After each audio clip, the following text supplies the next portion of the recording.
that tonight's going to be the best.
All right.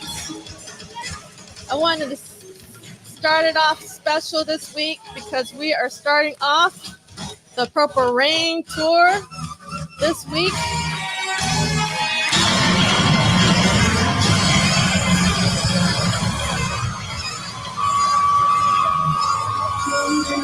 Getting into that.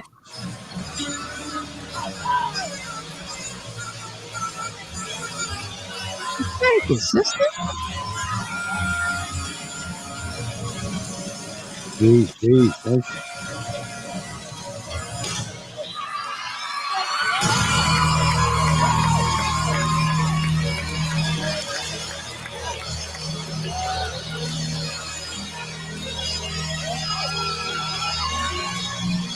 All right. Week 45 Man. of What Did Prince Do This Week? You know, listening to that excitement right there, that's what you just hear right there. Well, what's up, Tanja? Thank you. That's the excitement I miss when you went to a Prince concert. You just knew it was before he came out. It was just like that anticipation. It's like, man, I missed that. We ain't gonna ever get that again. We're never going to get it again, but we can relive it. And that's what we're going to be doing for the next several months. I'm super excited.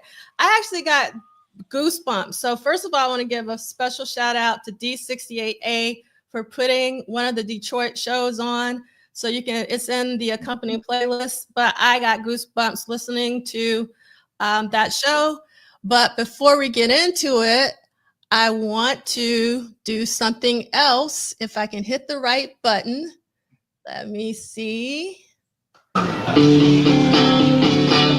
Happy birthday to you. Wow.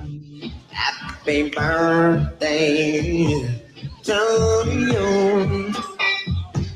Happy birthday, dear Michael Dean. Happy birthday to you. All right. Wow, thank you. Of course, we have to celebrate the one and only Michael Dean on. Is it okay if I reveal your age? Are you okay with that? Oh, absolutely. No, I'm good. 55. This is what 55 looks like. Yeah, thank God. Thank God. Thank you. You guys missed the she was saying happy birthday before we went on. I was, Only Michael gets the singing treatment. Full song. I was like, oh shit. You deserve it. So Thank you. I appreciate it. Awesome. 55. Yeah. Might have missed one. I'm so Ooh. excited. Andre's going to come on. Good morning, afternoon. What up, though? Get ready. And yes, we have to say rest in peace. Yeah. To Taika. Thank you, Man Ray 10. Yes. Yeah. Salute to Taika, man. Very gracious. Very gracious. Beautiful soul. I met her during one of the celebrations, and she was just so generous with her time. And Heavenly Games. Thank you, Deja. Thank you. A lot more birthdays coming in. Sardine. I love this sardine. You're getting a lot Sardine. I'm starting to get used to that when I go places. People, I'm sardine. I guess I am that sir now, huh? Yeah. Funny. Let me see. There's so many birthday wishes. Growing old is a privilege. That is correct, Laura. And double nickels. Yeah. I'm trying to get my the AARP. I need all my discounts. You did. Oh yeah, that's something to look forward to, for sure. Yes, rest in power to Taika. Welcome, JD Washington. So many amazing messages from everyone. Yes, get those discounts now. Oh, wow. Karan's birthday is Monday. So what's up, family? Filmer babies. Amazing. So, Karan, my birthday is on November 23rd. So it's all about the November babies. Yeah. What's up? Yeah. What's up, Karan? Tell your husband I said what's up, too. All right. We got sexy. Here's just so I can press that button. All right, so let's do the housekeeping super fast. We have a lot to cover today. Welcome, Stephanie Mills. Yes, Rest in Purple, Taika for sure. And all right, week 45 of What Did Prince Do This Week? This is a very slow read. You know what? I need to slow down because Jesse and I and my husband, we went to go see Law last night. Oh, okay. Jesse was like, I'm gonna watch, and he paused. He was like, I can't remember what he called it. What Prince is gonna do tomorrow or something like that. I can't remember. I was like, Jesse. So it is What Did Prince Do This Week? One of the things that everybody can remember is the week part, because I've heard some people go, what did Prince do today? No, it is what did Prince do this week? So yes. All right. And in addition to the weekly book club series, we also have a Saturday salon. And if you don't know what that is, Google Salon and Harlem Renaissance. Do your Googles, as Michael Dean would say. All right. So let's go. Hold on one second. I want to advance the slide. And we are going week to week, not date to date. And some of you get it, some of you won't. It'll come to you like it did for C. Lee almost 2 years later, but we got a couple more years to go. And then you can follow the detailed schedule with this bit.ly link or QR code. And you do not need the expanded edition, but this is what we be reading with the blue. We're reading. Michael Law performed that last night. It was on fire. He did this whole medley. It was crazy, insane. Like, just got paid. Oh shit! He went all New Jack. He didn't go. Yes. I bet he did. He did that. He did. Yeah, he did Poison. It was so incredible. It was such an amazing show for sure. Law? Was he? Did he jump into his new kid's bag? Yes. No, he had to do some new kids.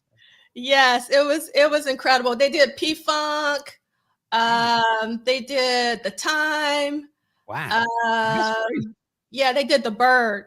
And he had like a his buddy. I wish I knew his buddy's names, but they've been friends for a long time. But they were dancing together. It was so incredible. It really, really was. So if you have an opportunity to see Law anytime, it is such a great time. I so needed to see some live music after this week. So it was so amazing. That's what makes Law, just real quick, I think what makes him so great is he just he sort of encapsulates this just whole period of music, like you said, from funk, Parliament, all the way through, to hip hop. And he's able to do it all with, very authentic feel to it. You know what I'm saying? Like to capture all of those periods of music and it'd be dope and it's still entertaining. And he has captured the sort of that essence of the show, of how to put on a show and have the full stage experience. So yeah, salute to Law, man. And he played some original music last night. And he played this song called Quarter, an original song called Quarter. He said it's going to be on the next album because I wanted to listen. I wanted to go home that night and listen to that song. It was so amazing. So I can't wait till he put out his new album so I can listen to this song called Quarter. So yes. And there was some videos that were shot that will be available soon. So I'll share that with everyone so you can see some of the goodness. You're never late, Lee Christian. Thank you for being here. Thank you for being here. Carol, more birthday wishes to the one and only Mr. Michael Dean. Thank you, Blade. And yes, Christina, live music is good for the soul for sure. All right, we got a special guest, and he's in the cut chilling. I'm watching, brother. He's like, these niggas let me come on the mic. Yes. I'm almost done, Andre. I just want to get through the housekeeping. So these are archived at Polished Silent as well as at MDean, and you please subscribe, like, and help spread the word, especially now with the Purple Rain Tour about to go into full effect. We also have a very, very, very special guest today. I'm so excited that we have Detroit represented today when we talk about the first leg of the Purple Rain Tour, which is Detroit. So I'm super, super excited. But before we do that, we want to remember the hashtag, which is important to understand what the show is called in order to remember the hashtag. So again, what did Prince do this week for WDPDTW? And we want you to come on if you actually went to the Purple Rain Tour, particularly if you have any photos you want to share, or if you don't even have photos, you just want to share your experience. We really want to hear from you. We want this to be about the community and obviously Prince. All right. So next week, for those of you who are, there's still a couple of Detroit shows. So if we have more Detroit people who want to come on, you can come on next week. And then the other group of fans we're looking for is anyone who went to the Greensboro, North Carolina shows in November of '84, 14, 15, and 16. So that's who we're looking for next week. If you want to come on by, just let us know. And you just need to go to this WDPDTW@gmail.com and let us know. All right.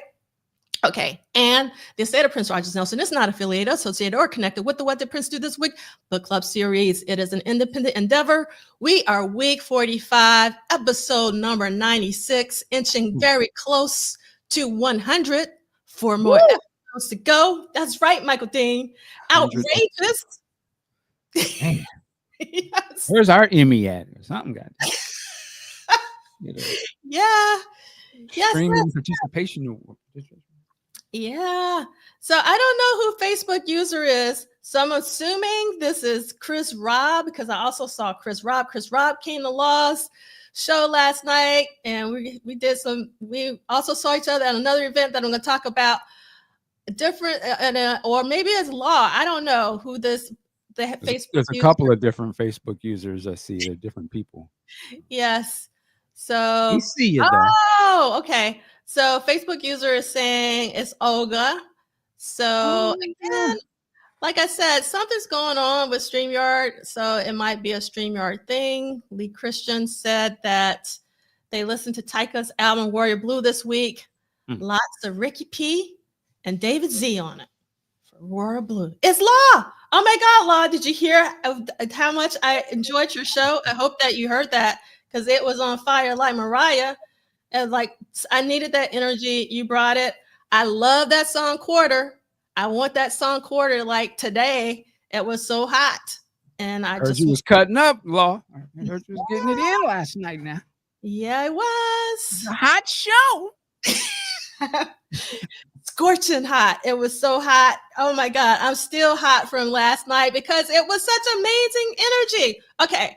Is anybody? Patience. Yeah. Princely patience for Ondrai as Ondrai waits backstage. Ondrai waiting in line. There you go. Yeah. Getting the full experience.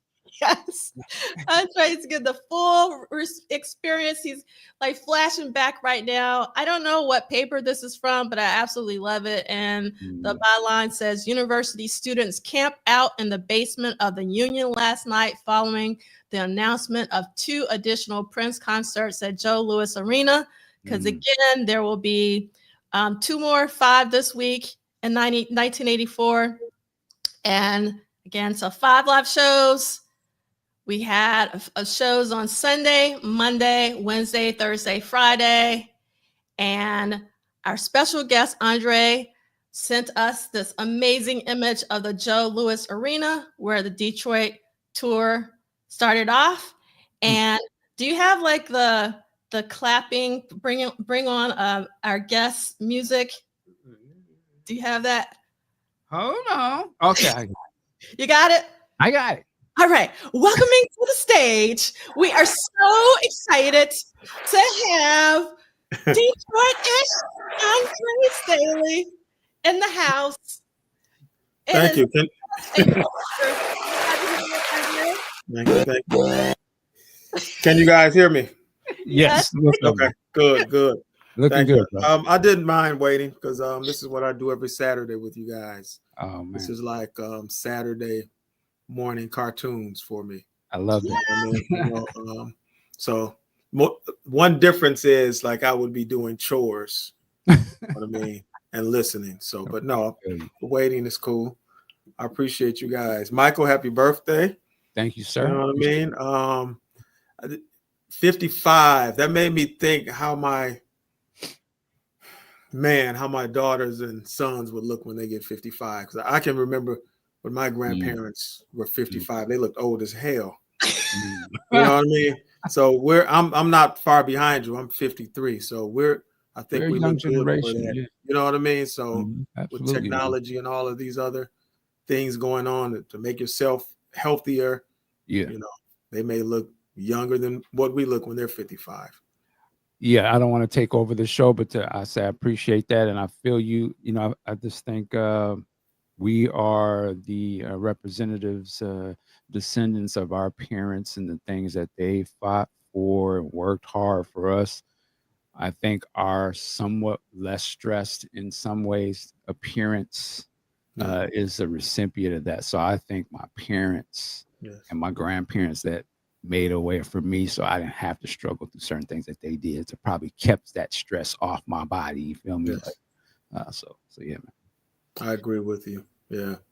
So what I'm going to try to do, Michael, is I'm going to refresh and see if that helps with this Facebook. Are you also seeing Facebook user on your end? Yes. Okay, well then it's not me then. I thought maybe it was me. So we got a lot of what up though. So Ondrai, I mean, I can't thank you enough for showing up every week and joining us. It always puts a smile on my face whenever I see your name in the chat. Thank you.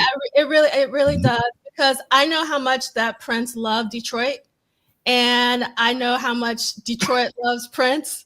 Yes. And just knowing that we have someone from Detroit who loves in the house. Go ahead. Go ahead. 2 things. I appreciate the background. You got your books, and I know what I mean. Listen, I feel you on that. That's love, man. You got your stuff out there representing. But what I wanted to ask you was, can you speak, man? What was it between Prince and Detroit, like from your perspective? Like, because obviously that was like I'm outside of it all, but I can see it was either Minneapolis or it was Detroit. Those were like the Prince strongholds, you know. And then later it may have went overseas, but man, what was it about Detroit in your opinion? I love that question. Yeah, I hope all my props will hold up. You know what I'm saying? You know something? I thought about this last night, and I think Questlove interviewed I think Alan Leeds or one of the guy who was the manager. Who was it? It wasn't Al. Okay, and he said, "What was up with Detroit?" And he didn't really have a response. He was like, "I don't know," but I got three. I got three reasons, and you guys have to help me out because I'm not sure if this happened in other cities. I'm assuming that it happened in other cities. For one, you can sort of blame like P-Funk.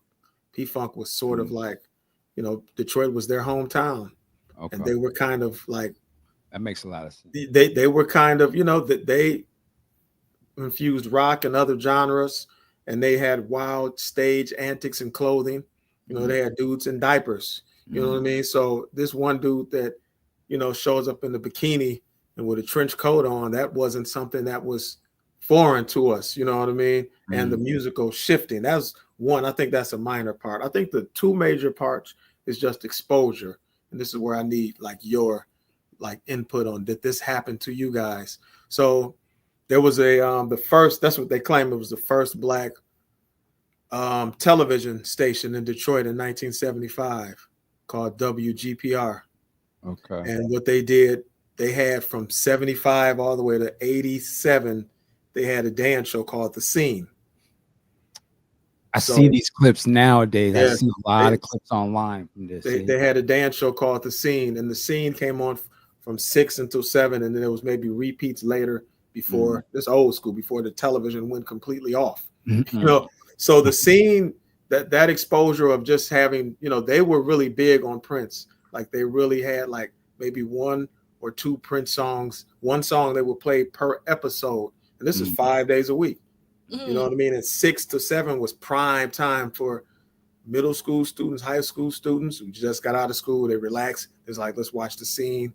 We got our local, our local celebrities. And then just think about this from 81. So once 81 and 82 hit, Prince had like a catalog of music that The Scene could choose from. It wasn't just, Prince. You can mess with The Time, Apollonia, Andre Simone. So when they would come into town, like Prince, I don't think he ever appeared on The Scene, but Andre Simone, was on The Scene and they interviewed him. And then they had a thing where I looked at a quick clip and they said, and they had James Brown like interviewing. So that Monday through Friday, 2 Prince songs a day. And then I'm quite sure, I don't know if you guys know that, like, I'm quite sure you've heard of the Electrifying Mojo. Yes. Oh yeah, absolutely. So that's another one. Like he's on Monday through Friday, but at night. And he would play Prince blocks, you know what I mean? Especially when 82 came, 83, forget it. He was going to get an hour of Prince songs per night. Wow. You know what I mean? So I think that was the exposure of like, we constantly hearing him. And then he just didn't play I Want to Be Your Lover. He just didn't play, 1999. He went into the deep cuts, Wow, Lady Cab Driver, you know what I'm saying? Wow. It's Gonna Be Lonely, Got a Broken Heart. So he played stuff that, he played the B. He introduced us to the B-sides, those that weren't getting, LPs yet or buying stuff yet. So, and I don't know if that, to me, that explains it. Just the exposure. But I don't know if you guys help me out. Did your cities have like, and Electrifying Mojo was amazing. Like whatever Prince was doing, he would sort of like he would play Gary Newman. He would throw in some Rolling Stones. He was heavy into new wave. So some of the stuff that Prince was doing at the time, he would play artists that mirrored what he was, you know what I mean? New wave, punk funk, the Rick James thing. So that was extremely massive. Yeah, that's so I didn't, to answer your question, did I have that here I didn't have that here in terms of Prince, but that style of curation and sort of there's a person in the city who really tapped into the culture of that particular town. And then you said something about the neighborhood celebrities that I'm sure they were probably other dancers that was known in the town, and they was clicked into that music, and that music was the pulse of the neighborhood, of the town. And then the dancing, the parties was also a part of that with that music. We had that for hip hop was the way that, and for Seattle, so I can understand how the DJ plays a super part in bringing that. But I think the part about that dance show, it was like you had access to see it, so you could probably see the latest dances done to Prince's music, and it just all kind of probably tied in together. That's amazing, man. Now I understand why he was so clicked in with Detroit. It makes a lot of sense. And then, you know, it was like I said, it was just a version of Soul Train. But then you had people on the show that dressed, you know, in the Prince gear, you know what I'm saying? So it was exposure, not just in the music, but the visual. And then, you know, they may stop every now and again to, you know, not play music, but then, okay, here's the new Prince video, Controversy. You know what I mean? If you see it, and if as Detroiters, you saw him, you know, in his draws, it wasn't like, man, what the hell? Unless you were over 35, you know. Right, okay. New breed, as they say. So, yeah, so that was it, man. I think that was, you know, like I said, I don't know if other cities had that, but they may have had it years, but Detroit, it started super soon. Like I said, 82, 83. Man, Prince, like I know, D'Angelo, I know you love the Doors, and I like them too. Like the Doors may have had like, you know, they have a catalog, but they're like studio albums. What is it? Just maybe 4 or 5, maybe? No, it's a little bit more than I never thought about that. It's probably more like 7. I mean, obviously it's not like Prince's catalog. Not, but by that time, 82, he was in what, 5 albums deep. And then if you want to add the 2 times, you know, the Apple, you know what I'm saying? So he had a wealth of stuff to choose from.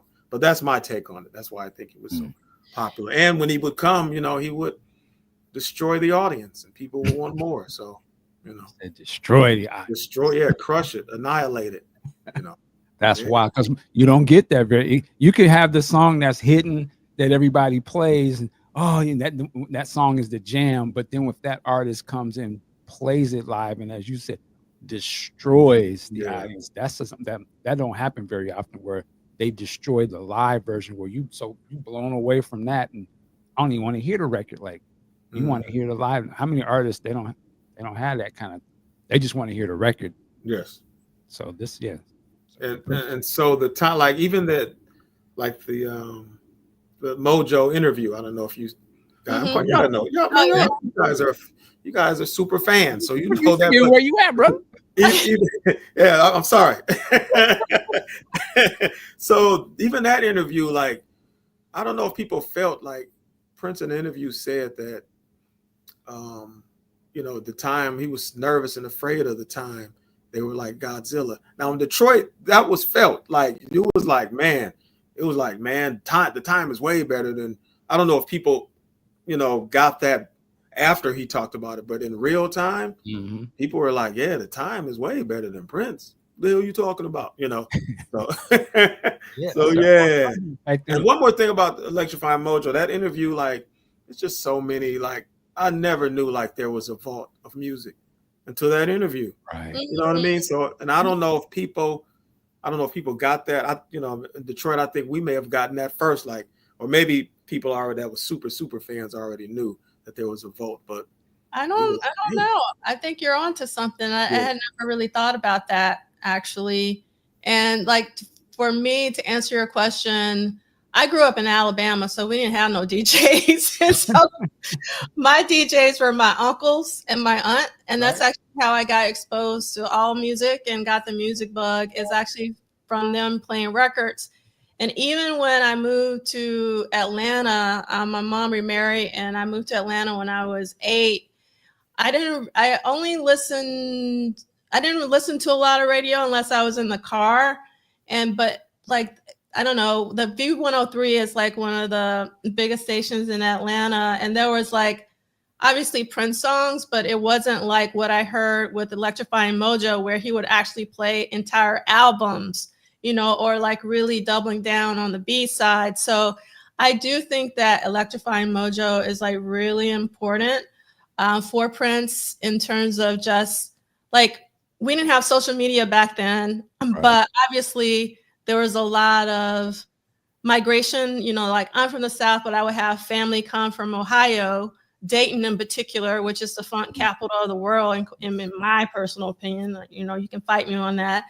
But so we would, you know, like get it old school, meaning like people would bring their music with them when they would visit us down south. And then when we would go up there, you know, so it was different. We didn't have the DJs, you know, like where I was. So I do think that Electrify and Mojo should get more credit for, I think he had a lot to do with Prince breaking. Just because you have to remember there was no social media, and a lot of it was word of mouth when it came to how you got your music. There was obviously the radio, but then there was this whole culture of crate digging and record buying and all of that, which is not where we are right now. So I know I just want to show this really quickly. So I know you mentioned that some people dressed up like Prince back then, and Andre shared their Halloween costume from this past year. So I just want to share it with everyone. So talk to us about your outfit and how did people respond to you this Halloween? Did they know who you were and all that kind of stuff? Yes, they did. That was technically like a few years back. Okay. I just want to shout out to every single female on planet Earth for wearing heels. They're just I don't know how you do it. They're horrible. I don't know how you do it. They're terrible. I had a coworker that I just didn't like the hair. The other picture is just as maybe better, but I just had a coworker I was trying to get too elaborate, and she said, "You already have one of those suede purple jackets, right? Just get some purple trousers, and we'll just get some heels." Like heels, like yeah, heels. Like oh no. So, but that was all people knew, and I ran into a few like people that were that night. That was the doctor, right? So I had a few pictures of guys dressed, Dr. Fink. So it was cool, but it was easily recognizable. No one was, is that Rick James? No, they didn't. I could see somebody maybe an older person. Are you doing Jimmy? Possibly. Okay. That's a good, yeah. I get that for sure. So Kim, thank you so much for putting your name. I don't know. Again, StreamYard is acting up today. So if you guys don't mind putting your name so I know who you are, if you're on Facebook, that would be fantastic. So Kim. Go ahead. Kim just said Detroit has something special with Mojo. We'd only hear extra Prince songs on the Saturday night radio shows broadcast from a club. Okay. So yeah, Detroit is definitely special. Go ahead, Mike. I was gonna say, man, that Mojo interview, this is how big it was for me. Obviously, I'm not out there. Many years later, I think this must have been in the 90s when I started getting into boots. One of the very first bootleg vinyls I bought was the Mojo interview. Like that's how I heard it. Like I was at, it was like $30. I didn't even know. I was like, what? There's a Prince interview? He was like, yeah, he's talking on there. I was, no brainer, and put the needle down and listen to it like it's an album. You feel me? So that's how powerful that that's wild interview. That was the first time hearing Prince, the real Prince, in my opinion, where I was like, oh this dude, he like a real cat. Like, I just didn't know. I just knew the image. So to hear him just really calm talking, I was like, oh, this dude is ill. Like, so yeah, that was a big deal, man.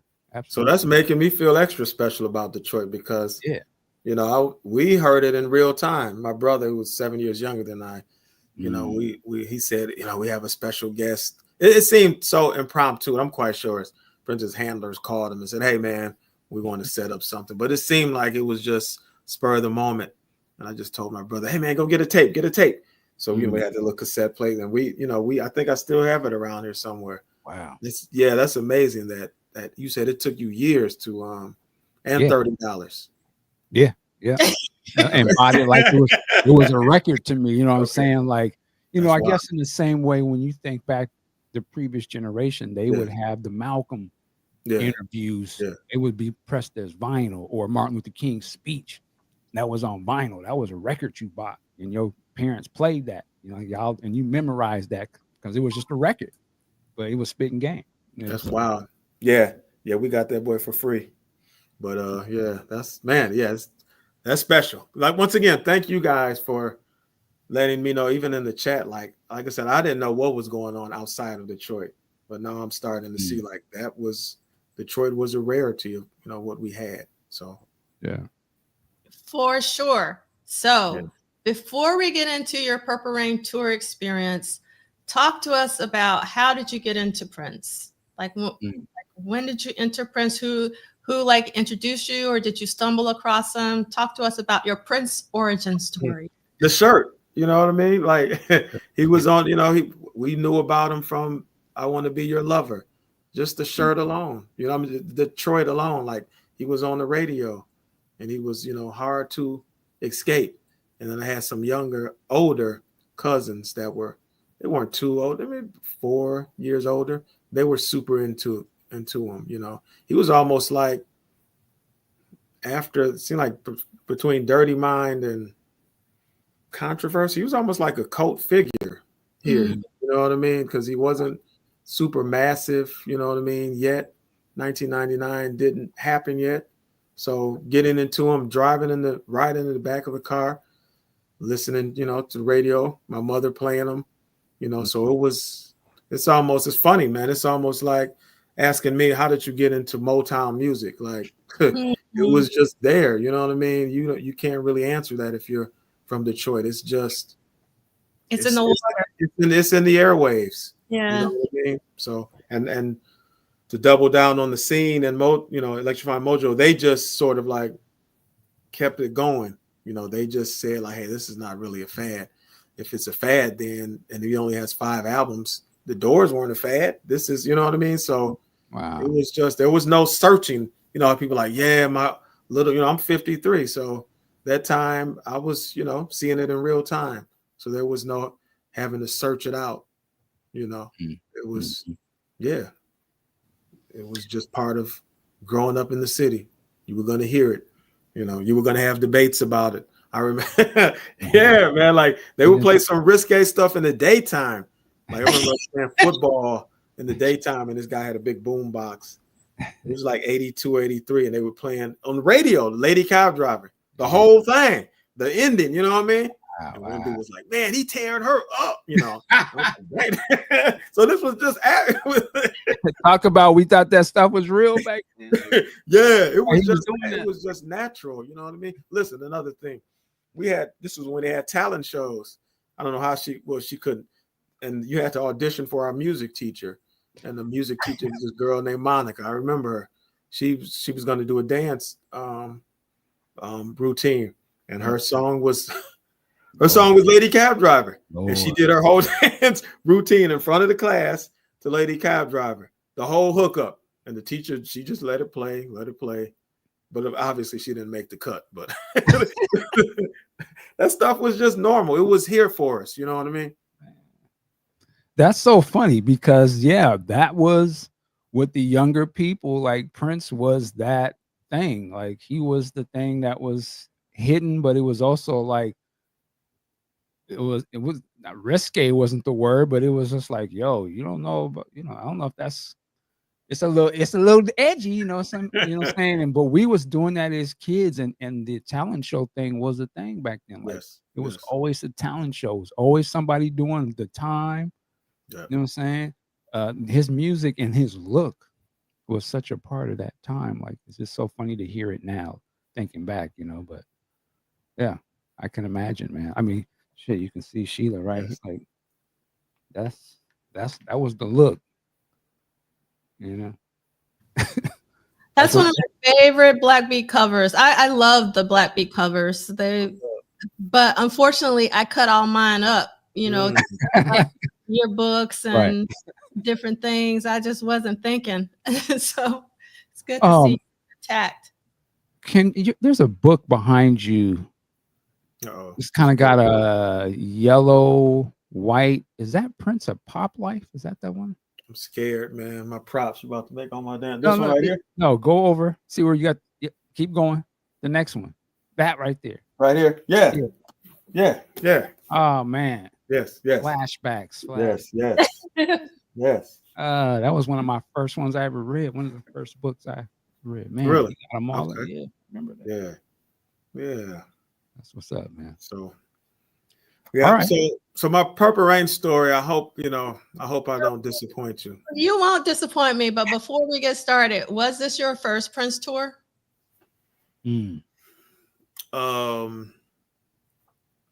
Yeah, of course it was. I wasn't How old were you?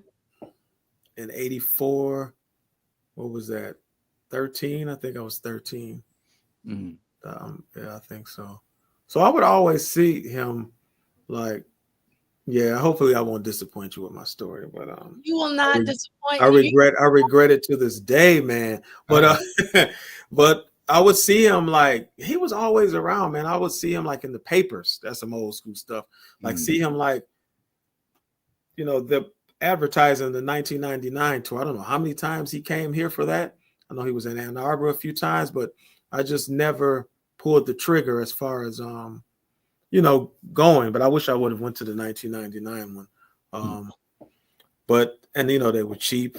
My mother, she was always supportive. She was never. Yeah, she was supportive. So my Prince story is almost a family story. So I can't remember the night.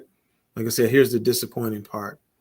So so I can't remember the night. It was one of the 7 nights.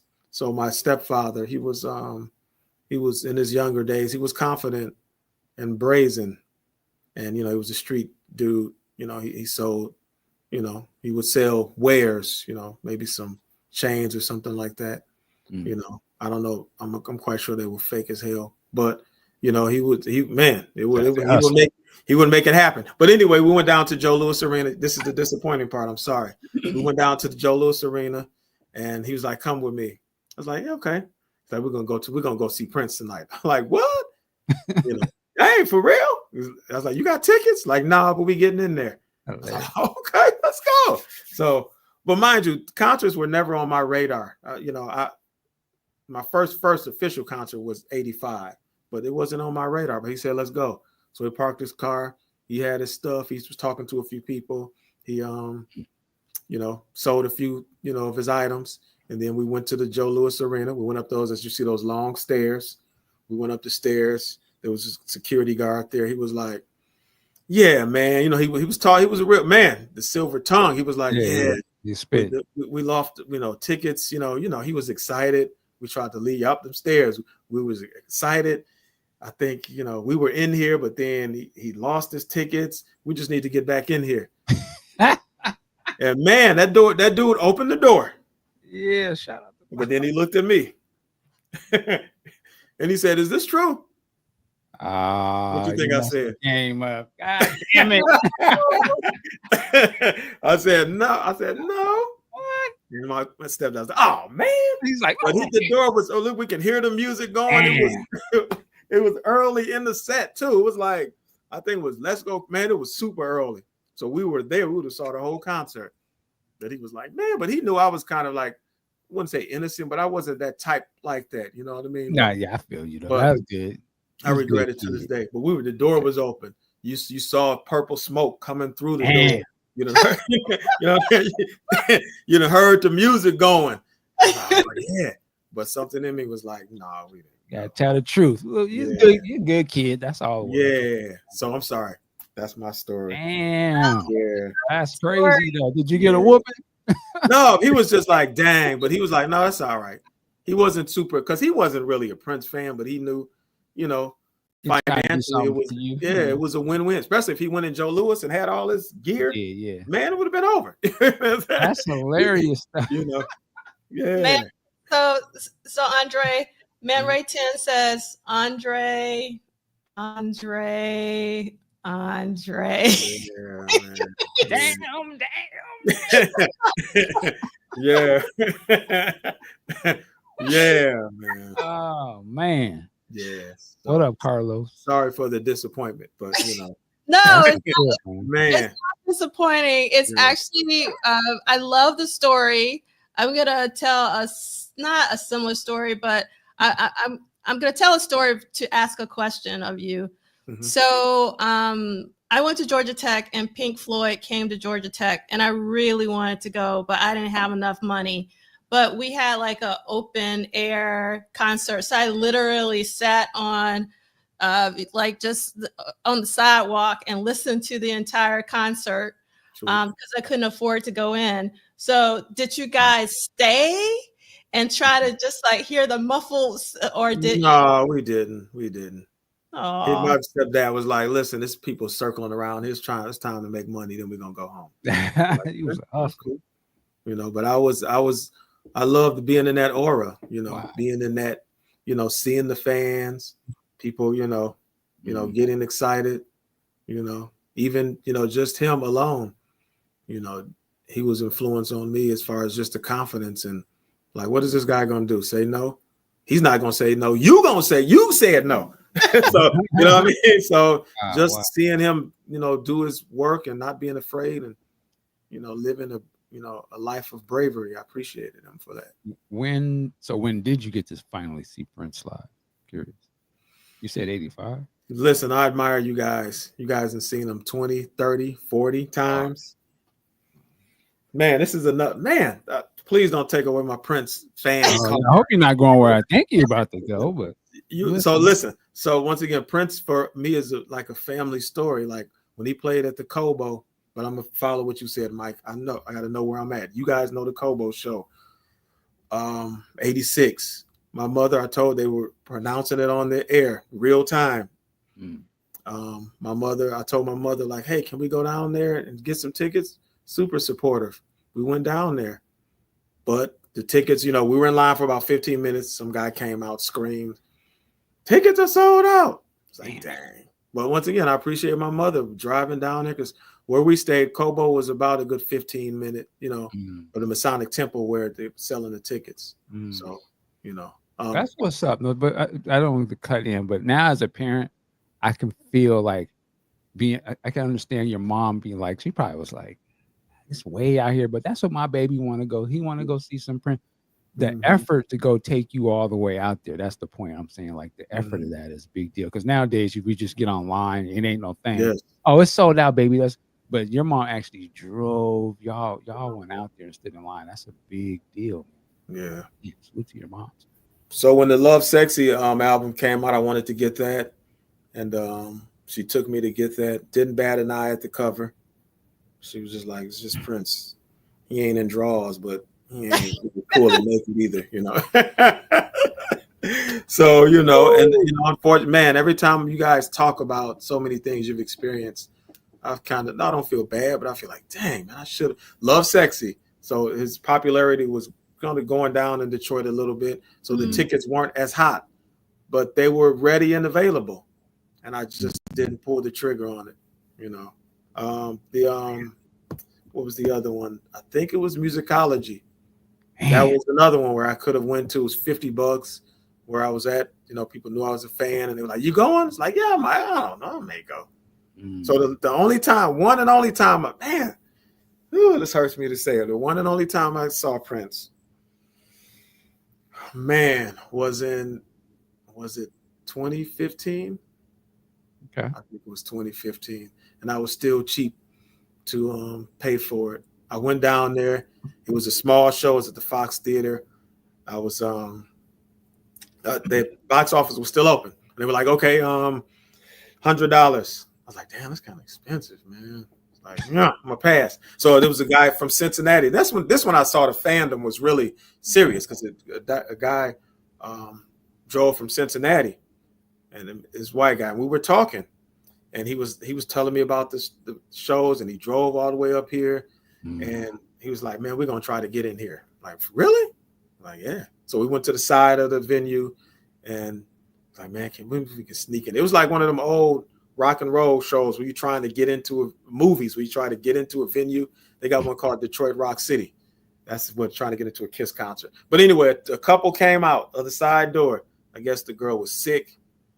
And the guy was he was like, man, you guys done with the concert? He's like, yeah. He's like, you don't mind if we just, use your wristbands, right? Oh, wow. Man, you really got your stepdad spirit, boy. He's a hustler. Damn, we went up in there, and there it was. Saw the full Prince concert for free. So, there you go. but I wish I would have paid all of those years because they were super cheap. But that's the only time I saw him. This last time in Detroit, I think it was 2014. Wait. That was the only time you seen Prince? Yes. Okay. Wow. So, well, I mean, what did you think? Oh, it was amazing. It was amazing. I mean, it made me, upset that I didn't pull the trigger when I had the chance to at the other concerts. But at least, especially what happened, the year after, you know what I mean? That I was, truly blessed. Like, man, I did get to see him because when he passed, all those years later, and you were still a fan the whole time, buying the albums when they came out. Yeah. Wow. Yeah. That's interesting to me because I don't think we get that perspective for like, I followed Prince through his whole career, but I never saw him live until way toward the end. Like, that's a different perspective, man. That's interesting. And in my thinking, when he passed, a friend and I, we were talking like, dang, that's terrible. We just figured he was going to be like, you know what I mean? Like BB King, man. Like we were going to, you know what I mean? Like there was going to be a chance to see him. You know what I mean? So I always thought that was it was going to be like an old Prince, and it'll be at like some club or something. You're like, he still got it. And he just come in. I just was waiting for that. Like I was, he's going to be hella old one day, man. We're going to go see him somewhere and you'll be able to just walk up to, hey, Prince, hey, well, all right, man. Thanks for coming out. Welcome to the dawn or some shit.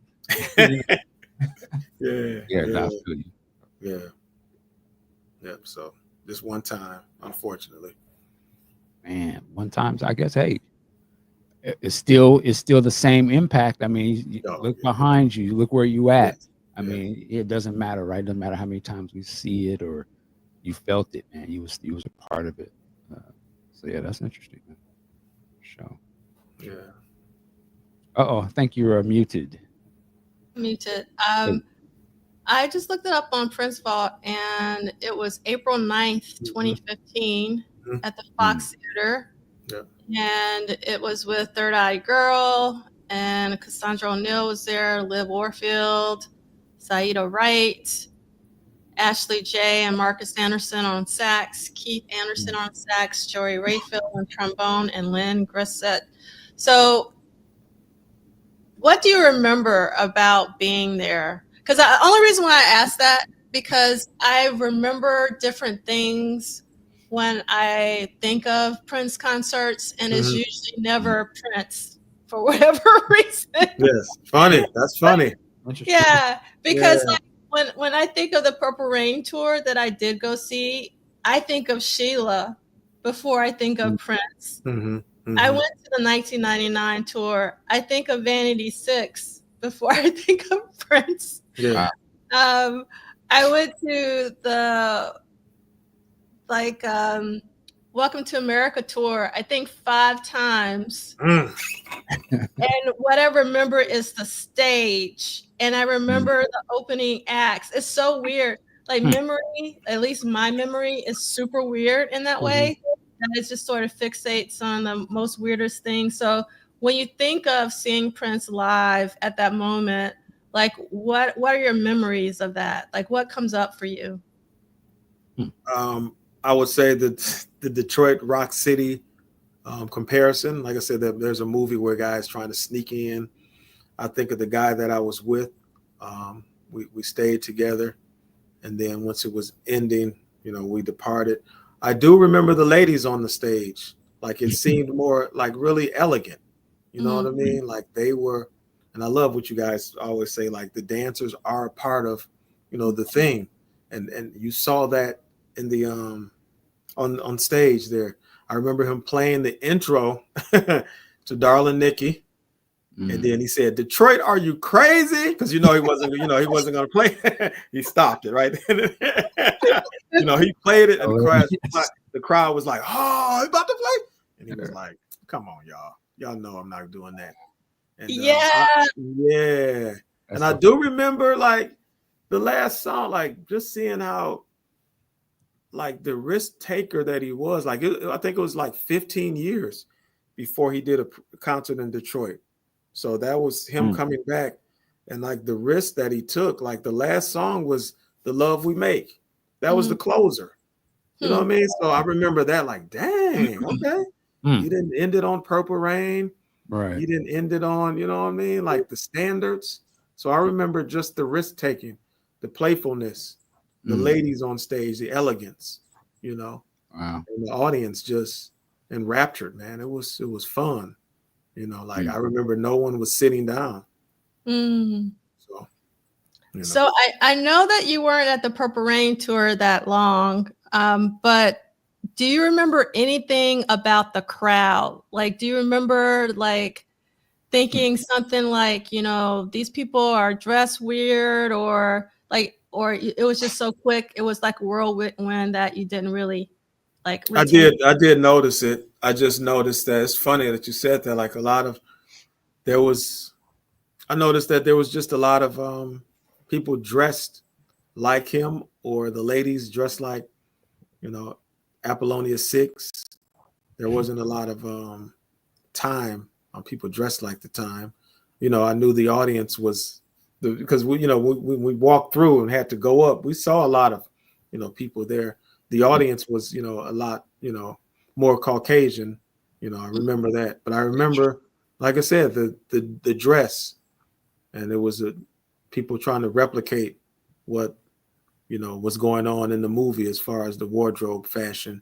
But it wasn't unusual. You know, you can go downtown Detroit back then at the time, and you can see a 6'5", 200-pound dude, you know, dressed in a ruffled shirt, man. You know what I mean, with damn eyeliner on and Jerry curl, you know, hairstyle just on one side of his, you know what I mean, just swept to the side. You know what I mean? So it was weird. It was wild, man. So it was that. That's what I remember. Cold, like it was, and it was cold like that. It was like, oh, that's the shit. Yeah, yeah.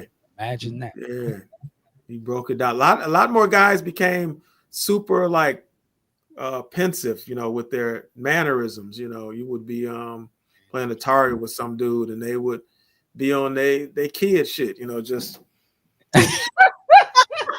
Like, man, what? You all right over there, dog? Talk about it.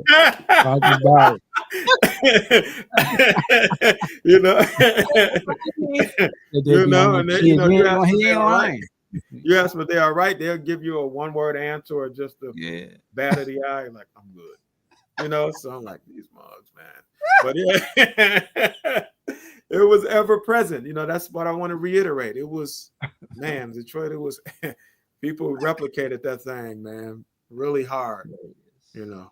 So, I don't think people talk enough about the influence of that movie in terms of how the kid acted and how a lot of cats started adopting that kind of style. Yeah. So what about your friends? Like, did you have Prince friends, you know, at this very young age, like during this Purple Rain era? Like, did you go see the film in the theaters or no? Yes. Okay. Yeah, like it was I like that question. It was inescapable. So it wasn't just myself, you know. I love how, man, you research. You guys kill it with the research, man. Like, especially what you did, the puppet. Yeah. Yeah, funny. Yeah, the research, like Northwest Theater, that's where I went. But I went, as I said before, you know, Prince is like a family thing. Like I went with my cousin who was 2 years older than me and his friend, and Norris was about a mile from his house. And we walked there, and you know, we would talk like, man, it was such a build up. I think Purple Rain came out, and the album came out in June, I think 25th, before, you know. So on our block, you know, everybody had a cassette of Purple Rain. And if you didn't have a cassette, it's like, hey, Michael got the Purple Rain album. Why don't you just go on and dub it from him? So it was just the entire neighborhood. It was out there. You wasn't at that. So you wasn't a loner at that time. I don't think you were ever a loner. Maybe after Purple Rain, people may be like, man, you still into that, dude? You know what I mean? But at that time, from 81 to 85-ish, nah. Even like Sign of the Times, a friend of mine across the street, we went to go see that together. You know, Under the Cherry Moon, the same cousin that I went to see Purple Rain with. We went to the Northwest. We walked again and saw that. There was a time where, you know, we saw it and my cousin was like, I don't know about that. Let's watch it again. And we watched it twice, 2 times in a row. It wasn't a thing like, you got to get out of here. So stayed in. Stayed in. Yeah. I was gonna ask you something. Oh, what did the time sort of mean to you guys? What was the thoughts on that back then? It meant as the song said, cool.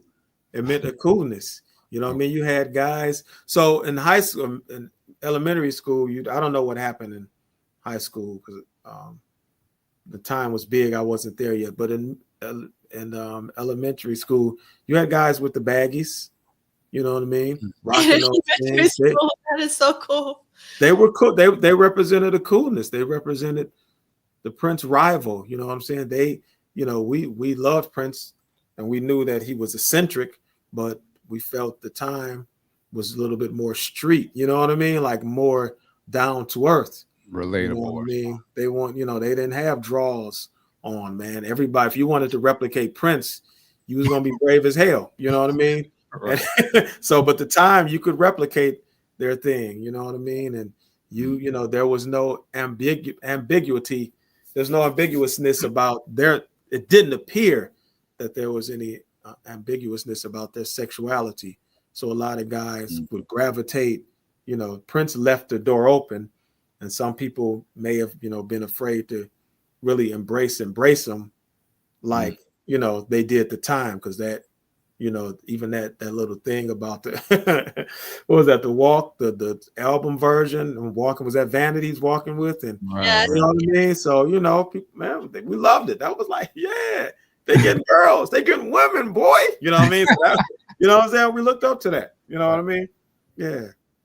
So I want to ask a similar and follow up question since you said that I want you to correct me if I'm wrong, but what I heard you say was that Detroit was starting to like wane a little bit after Purple Rain, so they were not receptive to Around the World in a Day. I think they were. Okay, especially with the video Raspberry Beret.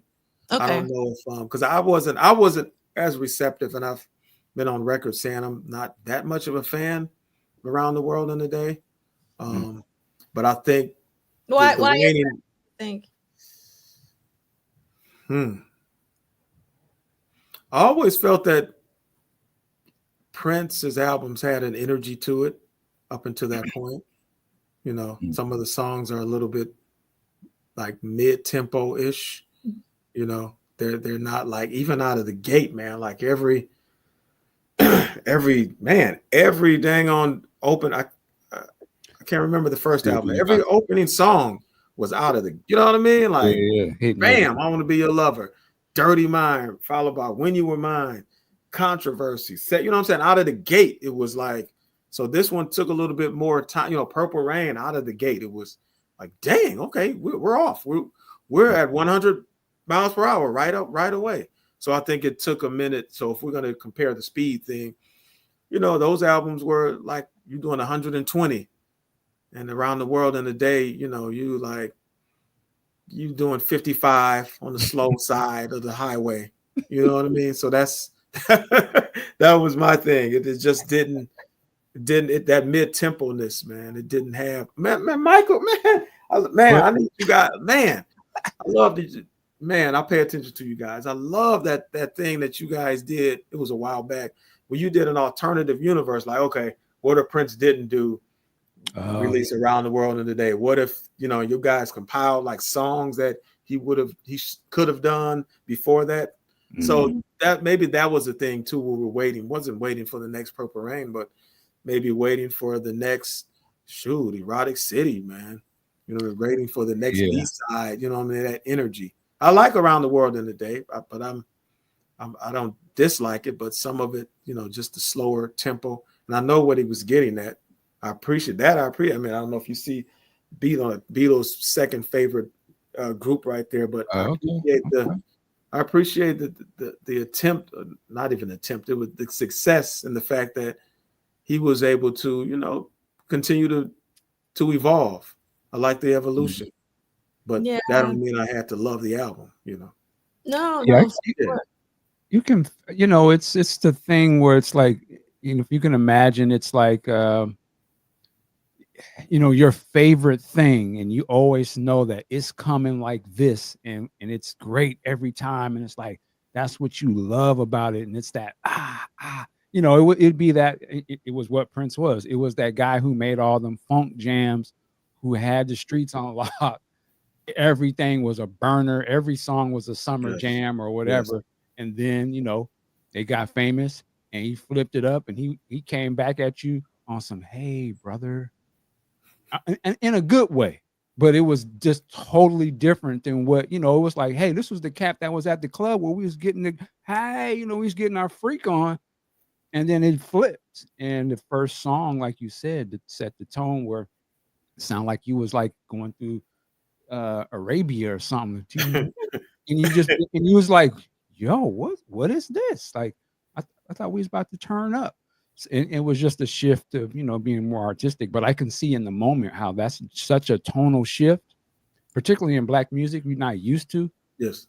You know, that's, yeah, how are you supposed to react? You know, I think we still love the artist, but it was a lot for the audience, Yes, to jump in. And probably Prince went through a period where it was a gradual thing, but for us it felt like it was night and day, like, you know, just, and then that sort of set the tone. Like every album after that felt like night and day switch, because he was probably living it in real time, and we just only got it when he dropped the record, right? So we had to catch up to wherever he was, you know what I'm saying? but Tambourine was dope as hell though. Yes. Yeah, he had flourishes in there. Prince songs, you know what I mean? Pop Life, you was like, well, they could have came with that first or something. Tambourine was, man, yeah. So I'm sorry, go ahead. There's a question for you from Chris Bournet, and it says, if you were not that much of a Prince fan, I'd love to see what your bookcase would look like if you were. Like if Prince hadn't been in your life, what would you think you would be passionate about musically? Dang, good. Dang. The Beatles, pretty much. You know, that's second. You know, that's my thing right there. Beatles, Prince, Outkast. You know, but Prince, I don't think I wouldn't have went to any of those places without Prince. So that's something I can't even think about. You know. Yeah. The Beatles definitely top. Because I'm into rock as well, but yeah, that's all I can think of is Beatles.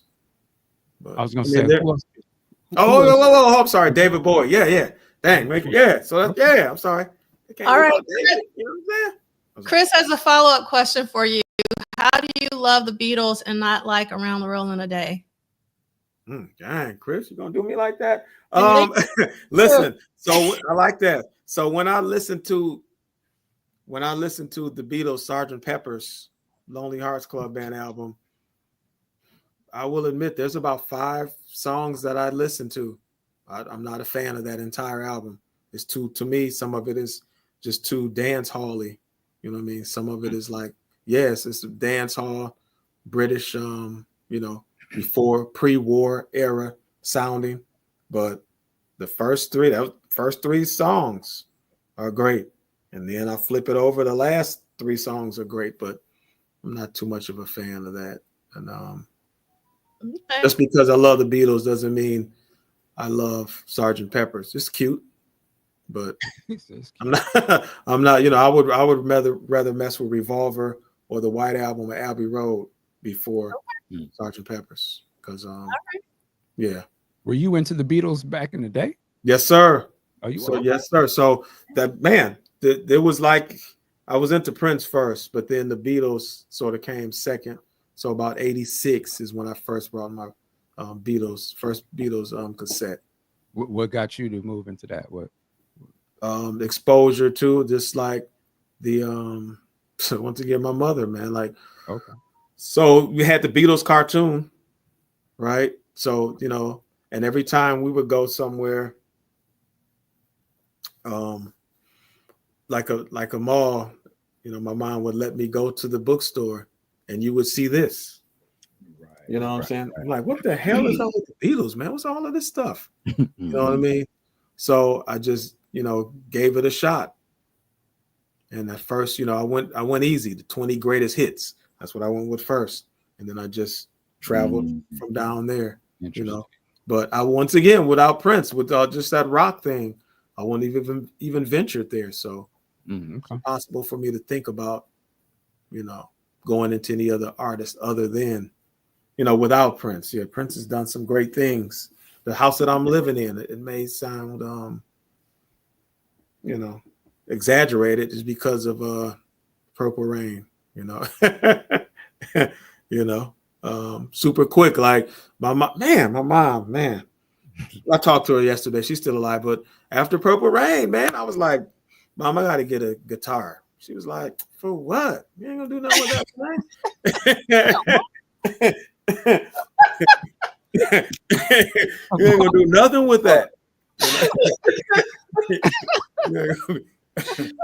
Oh my God, that's funny. Christmas 1984. I got the guitar. So I got it. I took the lessons. The teacher was not great at all. And I just it kind of vanished. But once I got back in my early 20s, I started taking lessons and I got pretty good at it.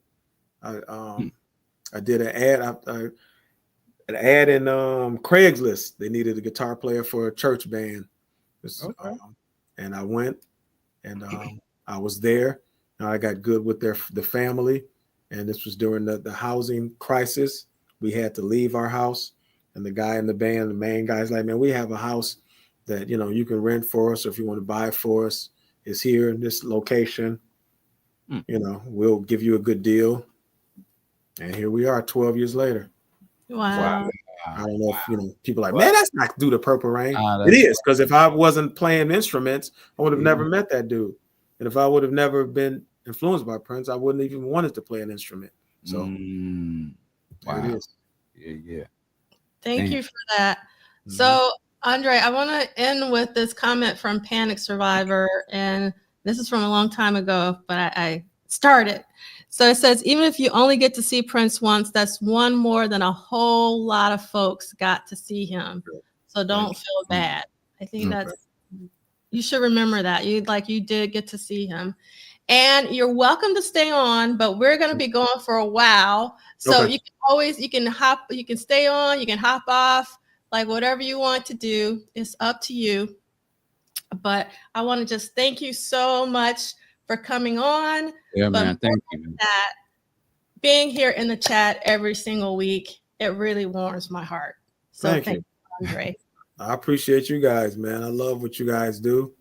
It brings, joy to my Saturday. The dedication is, exceptional. The research you guys do is off the charts.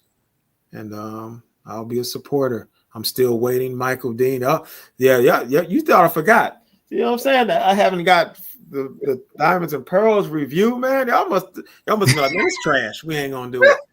You know what I'm saying? You know what I'm saying? You thought I forgot, brother. No. It's not that. We will get to that soon enough, actually, very soon. Okay. So listen, can you do it before they release the Chaos and Disorder?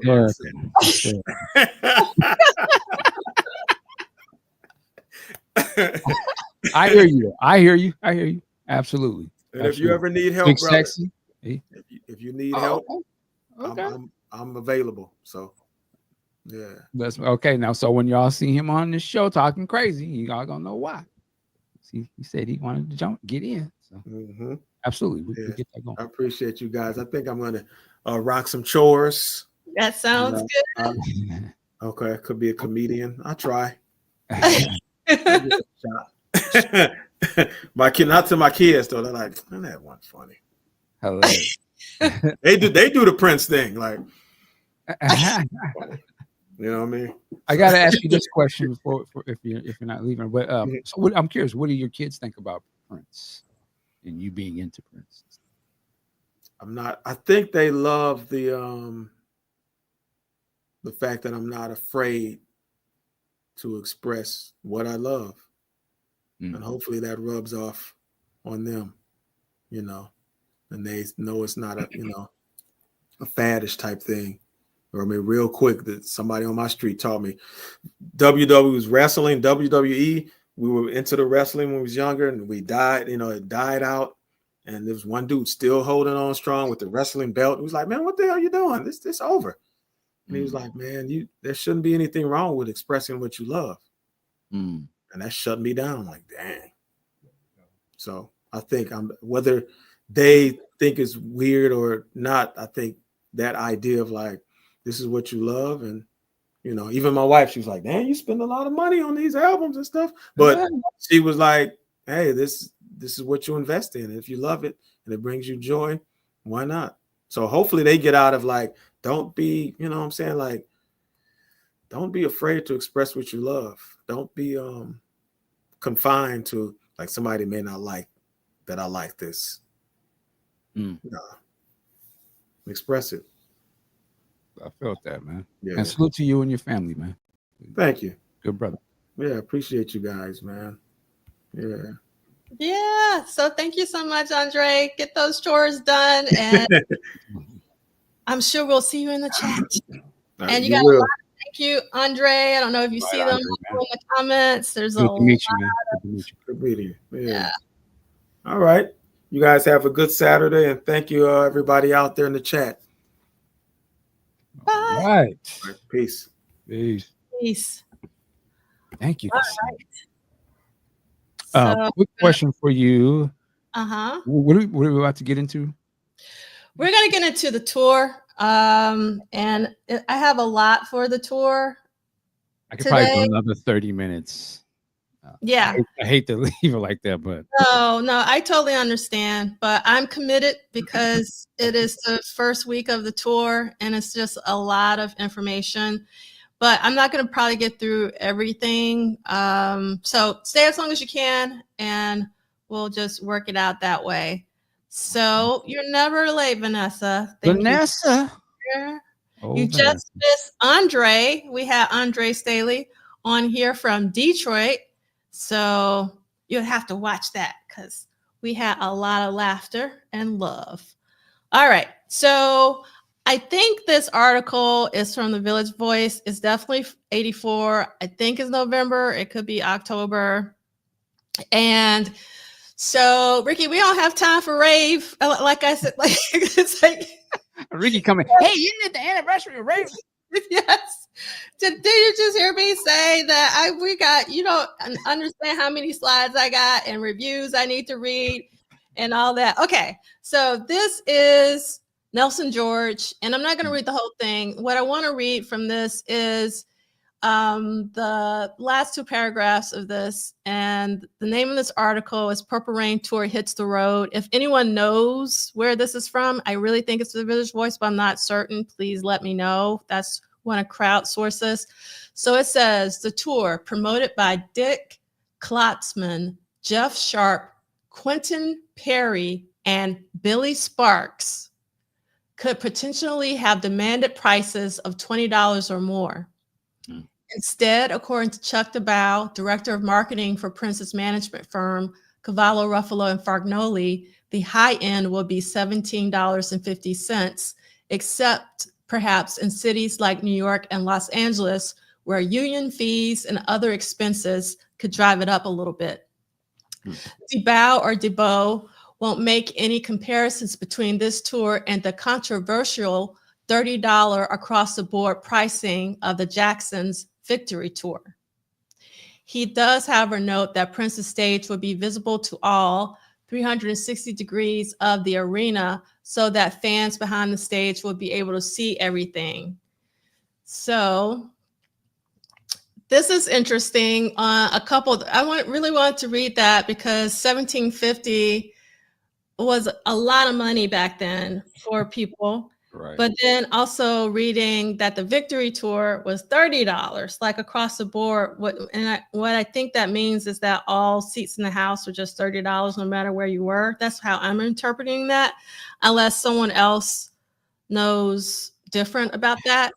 I went to that, but I don't remember. Was like a lottery or system? I remember that, the way they sold those tickets, if I'm not mistaken. But yeah, I can't remember what the price. I know we sat so far in the back, it was ridiculous. I mean, it was so big. You know, it seemed like he was miles away or something. That's how big it was at that age. But, Yeah. in Purple Rain, I sat behind the stage, like they said there. Oh, you did? Yeah, that's how I saw it. Oh, wow. Very cool. Hi, Chris. Thank you so much for being here and for all your posts. Okay, so this is part of the itinerary, and I'm just showing this so you can see that they took a northwest flight, and that they stayed at the Westin Renaissance. And then you can see like just their engagement at Joe Louis Arena. You can see that they're in the same hotel for all of the dates. Thought that was pretty cool. This is a little blurry, but then this is just, again, more for the itinerary, just to show like the information that's in Duane's book is correct. So you can see a little bit for the entire month. This is from the original itinerary. And we're not going to read November 1984 in the book because we don't have time for that. But I do want to read this from the Star Tribune. So give me 1 second and let me pull it up. Hopefully I can find it. Give me 1 second. This is... All right. This is John Breen. So the Purple Rain Tour entourage arrived in Detroit Saturday for today's opening of what is expected to be the year's hottest rock concert tour. And true to form, Prince, the star of the show, was nowhere to be found in the 125-member tour party. I actually have, let's see if I can find it. Let's see. I don't even know what you guys are looking at. You are looking at that. So hold on 1 second. So the party that he's talking about,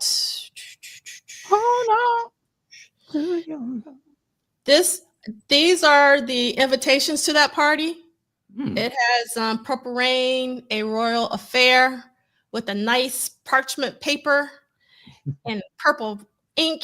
And then this is what it looked like inside. And it says, the honor of your presence is requested to attend a royal affair, the Purple Rain World Tour celebration, Sunday, the 4th of November, 1984, 10:30 in the evening, immediately following the concert, the Lansdowne Restaurant, 201 Atwater, Detroit, Michigan. Attire classy, purple, something. It says, one purple item must be worn, invitation only, one person per invitation.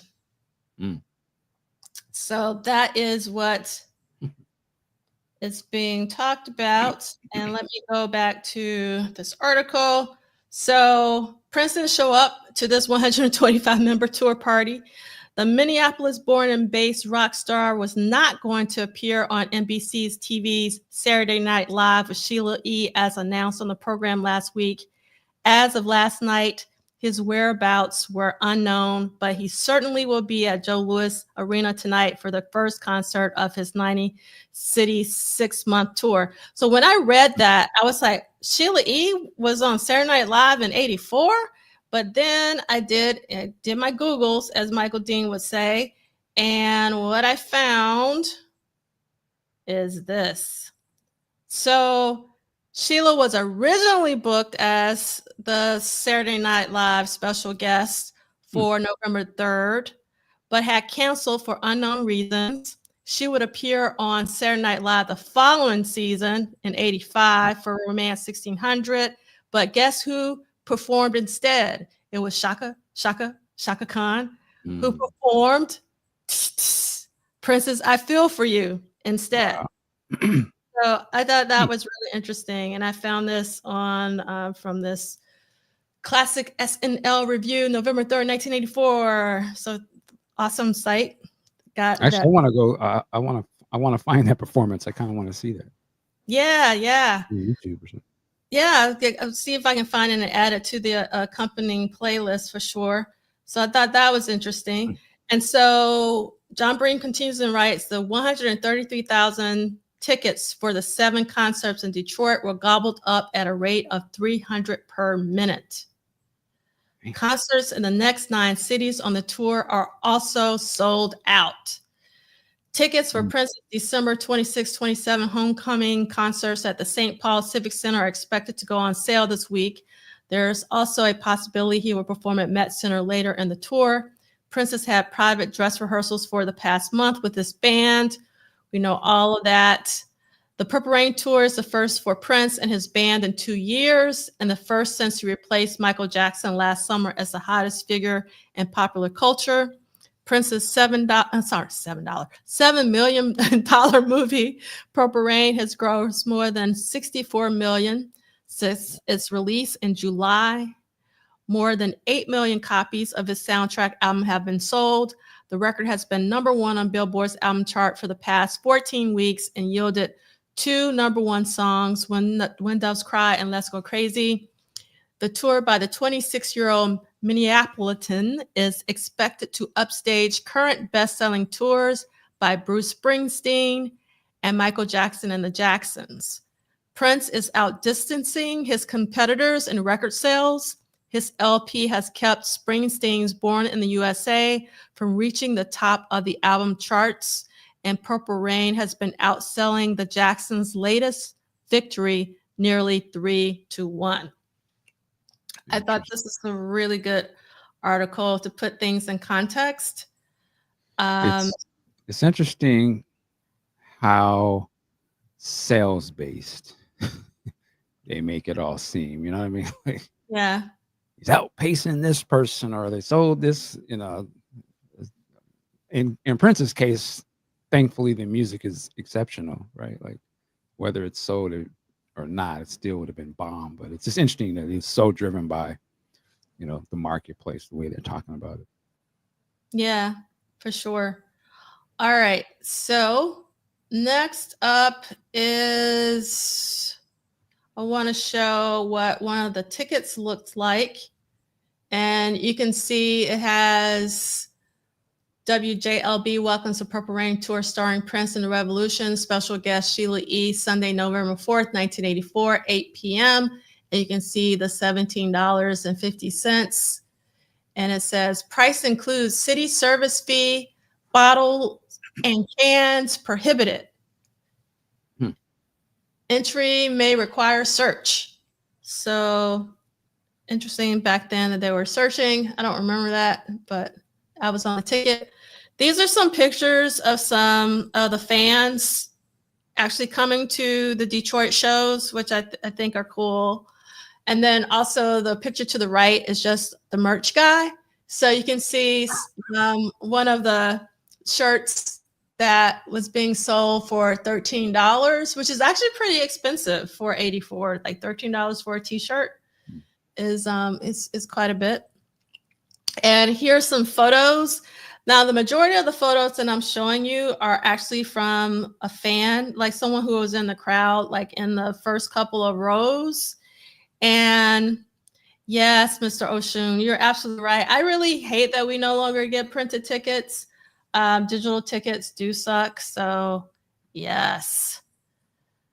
Thank you, Chris, for letting me know, because sometimes I think that you guys might be bored with me reading these reviews and articles, but I think they're so important to put things into context, and our world isn't that way anymore. So sometimes we kind of forget about things.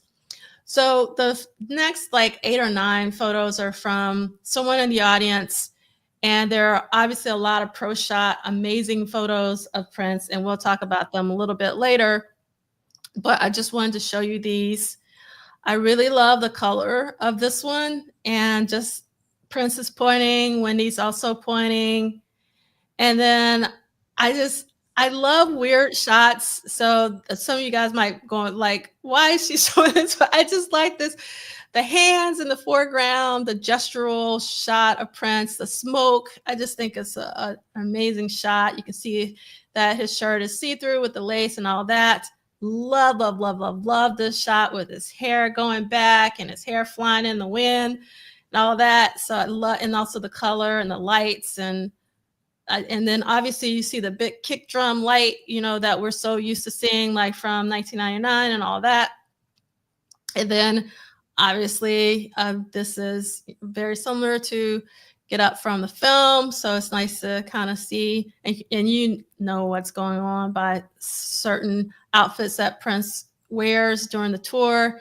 You can definitely tell that this is during Computer Blue, just because of like the dance move that they're like kicking right now. You can see Brown Mark to the left and Wendy to the right. And then this, if you look at it long enough, is basically the tub, like the One Dove's Cry tub on the stage. And I read somewhere, and I can't remember where I read it, but like Prince actually fell in that tub off the stage at some point. I don't know if it was like during rehearsal or something like that. But anyway, I always loved the tub on the stage, and just, again, all the smoke and everything. Okay, Kim is not only our timekeeper, but it's also make sure our facts are correct. So Kim said $13 for a shirt in 1984 is equivalent to $40 today. So it's kind of the same. Thank you so much, Kim. I really appreciate you so much. And thank you, Chris, for enjoying these photos as much as I did. Yes, it was the fall was in rehearsal. That's what I thought. I remembered correctly. And let's see. Then Chris Bournet said, I heard about that accident too. We tend to think Prince is like a cat and always lands on his feet. But I mean, I will say that could have been really catastrophic, him falling off the stage in a tub. So, I mean, he did have many lives, in my personal opinion, and like jumping off those. I mean, I was thinking about this the other day, like Prince, like some of the things that I used to get so much joy from, I cringe now, but I used to love seeing Prince jump off of those speaker stacks. Oh, yeah. But now I remember, like, he is jumping off those and landing on those heels. Yeah. Like over and over and over. And sometimes he would do it multiple times in one show. Mm-hmm. And he was doing that every night. And that obviously took a toll on his body. But yep. I was young and dumb, didn't know what was going on, and I just thought it was amazing. So, yeah, I mean that's a part of Prince. You know, the fact that he even wore those shoes, like the reasons why he wore those, and then doing everything, you know, we just described, and you know, you see sort of where that leads. It's just a part of. Again, when you look at Prince, try to understand everything behind that music and the look and the style, the dance. It's all coming from a certain place, you know, and you see the cost that it takes. Yeah. We saw the cost that ultimately you don't realize how powerful those jumping off the speakers is probably some of the biggest moments that are going to affect his entire life. Right. And it's just played as if it was just a part of the show. Yeah, for sure. Yes. So Ricky, no, that's the videos for I Would Die for You, Baby, I'm a Star. I don't think they're from Detroit. I think they're from Landover, Maryland, from November. But you'd have to do your Googles and check on Prince Vault. Maybe Kim can do that for us. In terms of the I Would Die for You, Baby, I'm a Star videos. I don't think they were from Detroit. And then let's see if I missed anything else. Yeah, okay. Thank you, Ronald. So Ronald actually verifies, yeah. So videos from the Capitol Center shows from Landover, Largo, Maryland. Yep, that's right. Okay, so here's another picture, again, from the audience. I just love this shot. It's a great shot, and we should probably know right now is Darling Nikki, just from the lighting and everything. And he has on no shirt. And I love this photo here.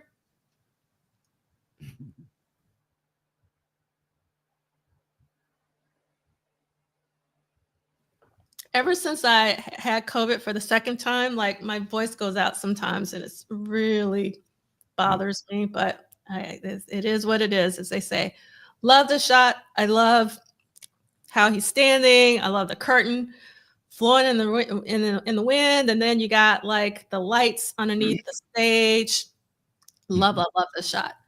And then this is another shot that I love. You can just the look on his face, like he's really into it. And you can see Wendy's getting into it. And another shot I love just for the curtains, so you can see some of the detail for those of you who may not have gone or have even watched, you know, Prince and Revolution live from Syracuse. You can see some of the detail on the stage. And then I love this shot. So there were flowers, like fell from the ceiling, and like this shot like captures some of those flowers. Like this was not photoshopped; it was just like in camera. So you see these couple of flowers, which is pretty amazing. And I love like the pose, the stance that Prince has with the guitar in the back. This is pretty iconic pose. He would do this a lot when he was at the mic. And this is a great shot. Like what's crazy is like when I was putting this together, I was listening to one of the Detroit shows that D68A has on his YouTube channel. And I looked at this photo while he was doing a guitar solo in the audio that I was listening to. So it was almost like I was watching a video. It was so crazy. It was just like serendipitous. Oh, we got Edgar in the house. And Tanja said, still have some of my flowers. Oh my God, Tanja, you got to come on and you got to show us some of those flowers. Okay, hold on 1 second. I'm doing too much. I'm getting let me see what I need to do. You know, one thing, I look at these pictures and we're starting to, I think, come out of a generation of, the grainy, old school pictures. You know what I'm saying? I think particularly the younger kids today, when they grow up, they probably won't even see images like this. They're going to all be so like high res and detailed. But I think there's a certain character, there's a certain feeling behind seeing pictures in the quality of like this compared to what we see today, as it just adds, there's still a little bit of mystery to it. You can't see all the details of it. You can't, the lighting isn't perfect. It's not a sharp image. I think that adds something. I think that will be lost as we get to more where most of the pictures we see are all going to be super high resolution, 4K, blah, blah, blah. Yeah. I mean, this is one of the last generations of, I think it may be some of the 90s stuff, but after that, all of these sort of historical things are going to be crystal clear. I'm just curious how we will respond to seeing things where there's no mystery to anything you see. I love these comments. So Kim says, film baby. And then Mila followed that up with, people put grainy filters on their high-res photos and videos to get Trying that. to emulate that, yeah. So I saw this comment from Edgar that says, I have a pic from the November show hanging above my desk made by, and I don't want to mispronounce their name, but I was going to talk about this later, but since you're here, I want to talk about it. So a brand new book by the photographer that Edgar just talked about. Again, I don't want to mispronounce, is GOVERTDEROOS, are selling these books like right now and later in the slide deck, and later when we get to Prince World section, I have a slide where you can go. But this is an amazing book. Highly, highly recommended. In addition to buying the book, you can actually buy prints of pretty much almost any photo in here. Like if you actually want a real print, it's a great way to start your photography collection. And what I love about it, and it's some amazing photos. Let me see if you see that one. Yeah. Like, he's one of my favorite Prince photographers for sure. But what I'm excited about are all the pictures of Vanity and Apollonia 6. I don't know if you guys can see that. I'm like going crazy with the, I don't know what I'm doing. And then, so here's some pretty iconic shots of Vanity, because there was a poster made of one of these shots back in the day. And this is definitely like from the 12-inch from her first Motown album, Wild Animal. Okay. I think this is Under the Influence, if I remember correctly, for the single. Yeah, so these are like, this is the photographer who shot all these amazing ones. And then we looked at these photographs the other day. I found some digital versions online, but they just look so amazing in the book. And you can see some of the other Apollonia 6 traveling on their promo tour. And I won't go through all of them because so you can have something to see. But it has like pictures of Sheila. And I actually bought the print, the big print, because I love that shot of Sheila. And Goverti the Rose. Am I saying that right? I don't know, because I've never heard his name pronounced. So it's Goverti the Rose. Okay, thank you, Edgar. I appreciate that. Yes. I don't know, Love Sexy, who Del Rio is. I don't know. But anyway, I love this shot because, this is one of the shots where, where the water comes out of the guitar. Lord. And because, it's Prince. Oh, but one other thing I love about this book is that there are a lot of double spreads, and the double spreads are always amazing. So this is like one of the most amazing double spreads ever. And let me see if I can find. This is another double spread. It's like so amazing. And Vanessa Del Rio. I still don't know Vanessa Del Rio. It's not that type of program. Oh, okay. I was like, I don't know who. I don't know. I don't want you out here looking crazy, but yeah, we. Oh, okay. Thank you, because I don't know. So this is a really nice double spread of Prince here. And let's see. Y'all in the chat, who put that? Was it Love Sexy? You ain't right for that now. You're gonna have her saying all this kind of crazy stuff. Yeah, I don't know. At least I say I don't know, because I really don't. And here is like some Darlene Nikki shots. Really, and it goes on and on. And this is one of my favorites, and I'll stop. Like, this is another double spread. But like, look at the size of the book. It's actually, let me pull up Duane's book so you can see the size difference. It's like a really nice size book. The quality of the photo paper is amazing. It's hardcover, and I'm not showing you. It's like the majority of the shots are from Purple Rain and from the Detroit November 4th show in particular. Like, look at that. It is just like stunning. Like, this shot, like, obviously the video doesn't do it justice, but here's another double shot, like double spread shot. Just so amazing. Yeah. So that's dope that they've got books like this now. Like, yes, but November 4th, 1984. Very specific. Yeah, you know what I'm saying? Yeah, very specific. And I love it. And I hope that more photo books like this come out. But Govert de Rose is one of my favorite Prince photographers. And there's also like, text inside. We can read about his experiences. So I highly, highly recommend it. All right, so let's see where we are. Oh, and so this is a pro shot photo. I don't know who the photographers are. Since Edgar is in the house, you can please help me out if you know some of these photographers. I don't know who this photographer is, but I love this shot of Prince and Wendy together. And I just love this color combo. I don't know if Mr. Terry would approve of this combination, but I love the red and the paisley pants. And Love this shot. Again, I love the weird, quirky shots, like the hair and just, I don't know, the gesturalness of this. Love it. And here's another ticket. And this is for the after party that we talked about.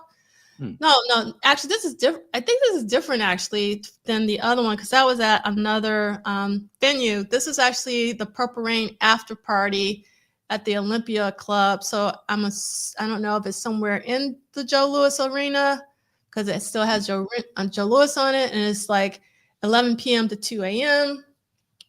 And it says you must be 21 years of age for the after party. And we're not going to read about Prince after party back then. Like, oh my God. Can you? Woo. Yeah. You had to be something to get in that. Like, you know, there ain't no tickets sold. You know, you had to be something to get into that. You either had to be clicked in with somebody or you was fine as hate. Yeah, that's when Prince was on peak. You know, yeah, it wasn't you couldn't buy into VIP back then. Like, you need to have some real talent, or you was a celebrity, or you was the beautiful ones. for real. Yeah, for sure. That was a different time. All right. So here's another article from the Detroit Free Press by Gary Graff.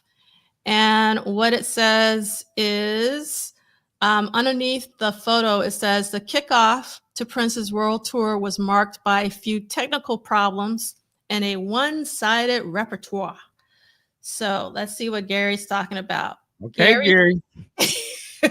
Gary says Prince was well on his way to winning over the general rock audiences before this summer's Purple Rain movie, but seeing him in concert now hammers in just how much the film has accelerated that quest. There was enough purple evident to make Welch's proud on Sunday night when Prince opened his Purple Rain tour with the first of 7 shows at Joe Louis Arena. It was on the stockings, mini skirts, striped shirts, sunglasses, boots and belts, all worn by thousands of white youths who mingled with the Black fans who have followed the Minneapolis-born artist for the past 7 years.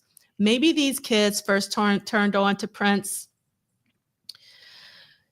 with his 1999 album and the promotional videos played on MTV, but the switch from fans to fanatics came courtesy of the summer's celluloid outing. So rather than celebrating 7 years of innovative music making, Prince seemed to be operating under a narrow perception of what his newfound mass audience wanted. Purple Rain may have been the lure, but with his catch on the hook, Prince missed an opportunity to remind him he was much more than a screen star.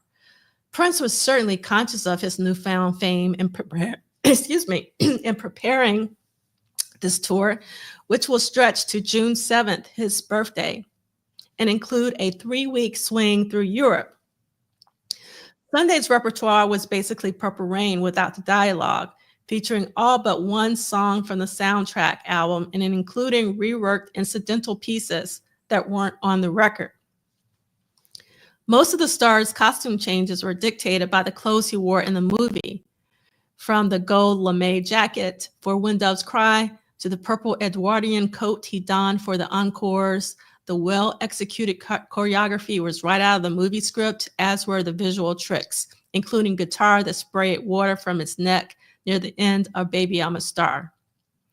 In deference to the Purple Rain wave of fans, mostly teenage girls, Prince and his 5-piece band, The Revolution, have tamed the once steamy concert antics to a spicy PG-13 and a 14-song, 105-minute show. He retains just enough sexual gimmicks to retain his controversial standing. By letting the Purple Rain motif flood the show, however, Prince lost the edge that made him one of rock's most exciting stage men, capable of whipping any crowd into a frenzy just by his showmanship. The 19,000 at Joe Louis Sunday, plus a section full of Music Biz VIPs featuring Purple Rain co-star Patty, Apollonia in parentheses Cotero, were hysterical enough, but since it was opening night of the tour and his first announced concert since Purple Rain, they probably would have made as much noise if he had spent the time singing lullabies on an acoustic guitar. There were, of course, some first night problems, including muddy sound on the opening number, Let's Go Crazy, and a shrill mix during When Doves Cry. The 55-minute wait between the end of Sheila East's opening set and the start of Prince's bordered on intolerable, and the long gaps between songs and encores padded a show that could have been performed in 85, 90 minutes. But more disturbing was a lack of depth. There were no songs dated earlier than 1982, and Prince delivered the three biggest hits from 1999, Delirious, Little Red Corvette, and the title track, and sped up and cut down versions almost resembling a medley. The mid-concert piano interlude and God even reached tedious points, and there was an alarming tendency toward too much indulgent guitar soloing. Interesting. So, I mean, I'm going to be honest, Michael. One of the reasons why I wanted to read this is that I agree with some of this and I disagree with others. So, like for me in real time, and this actually kind of goes back to something that Ondrai was talking about in relation to Around the World in a Day. I don't like watching the Purple Rain tour, and more specifically, the Syracuse show, because I feel like some of the talking parts or the segues, they do drag for me a little bit too much. Now, I listened to the Detroit show, and there were similar, talking points, like, I'm so confused, there's only one God, all that kind of stuff. And it just flowed better for me. And I need to, I'm one of those, nerdy people where I want to sit down and literally figure out how long are the segues with the Detroit show versus the Syracuse show. Like, did they get stretched out longer, or what was it about the Detroit show where it felt like it moved a bit faster? But even this, critic is saying that they were, kind of tedious. So I don't know. El Michelle, I kind of disagree. I don't think it was haterade. I just think he was just, being a critic, just like talking about what was working and what was not working. The one thing that I disagreed about, and I was wondering how you felt about this, Michael Dean, is that I personally, when I go see someone and they've just released an album, I want to see a show with predominantly the songs from the album. Right. I always have. For instance, so remember I told you I just saw Bilal. Bilal released a new album. The majority of the songs are from the new album. I loved it. And he didn't have to do that. He could have just he did do some of the, you can't go to a Bilal show without hearing him do sometimes, so he didn't disappoint there. But I don't know. I'm okay that Prince didn't want to do a greatest hits tour with Purple Rain. It just makes sense. It almost sounds like the opposite of what people later critique about Prince concerts, where they are the greatest hits and they want to just hear the new stuff. To me, Purple Rain, he gave you exactly the new stuff, and the new stuff was hitting. It's not his fault that it's successful. That's great. Okay, great. They like what I do. I shouldn't have to feel bad because I'm going to lean into that. It's me. So I don't, and again, maybe this guy sounds like he's been a fan of Prince prior to Purple Rain. So that's interesting because such early fan. So him having that perspective, even that early, 6 albums in or whatever it was, 5, I can understand that part of it, but I don't see why you would fault Prince because his new album and movie became a monster. It's great material. It's great pieces of art. So it's famous. Great. People want to dress up like it. Great. There's nothing wrong with that. And he wants to give the people what they want. Isn't that what a concert? I'm going there to have a great time and to celebrate. So great. That's what it's supposed to be. So it's interesting to hear that for Purple Rain. I mean, the next tour, what is Parade? Doesn't he give you Parade in that tour? That's great. And that album is not as successful as the previous. You don't fault him for leaning into Parade, even though nobody's buying it. That's what you want to hear. Sign of the Times.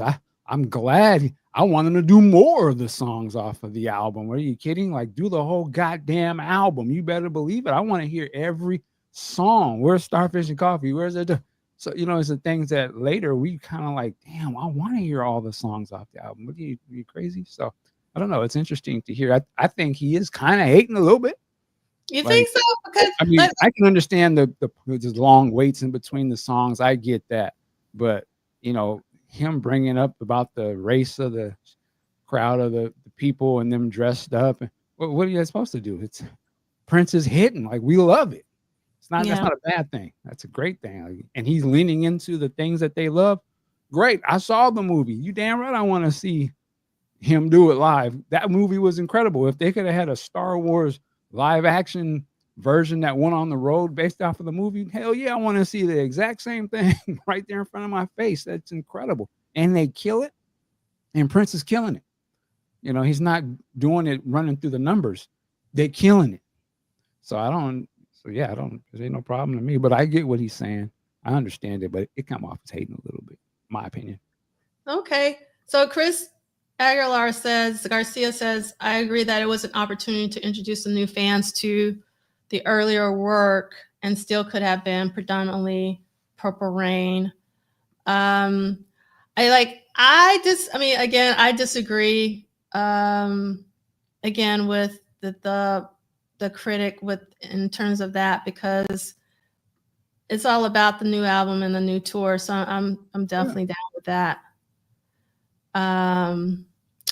All right, so the next thing I want to show is still from the Detroit Free Press, and there are some photos here, and I want to read. Let me see, what did I do for you guys? Yeah, so in the top left-hand corner, you'll see Prince in the tub, and underneath it says Prince takes a make-believe bath with make-believe water and with his pants on during the song God.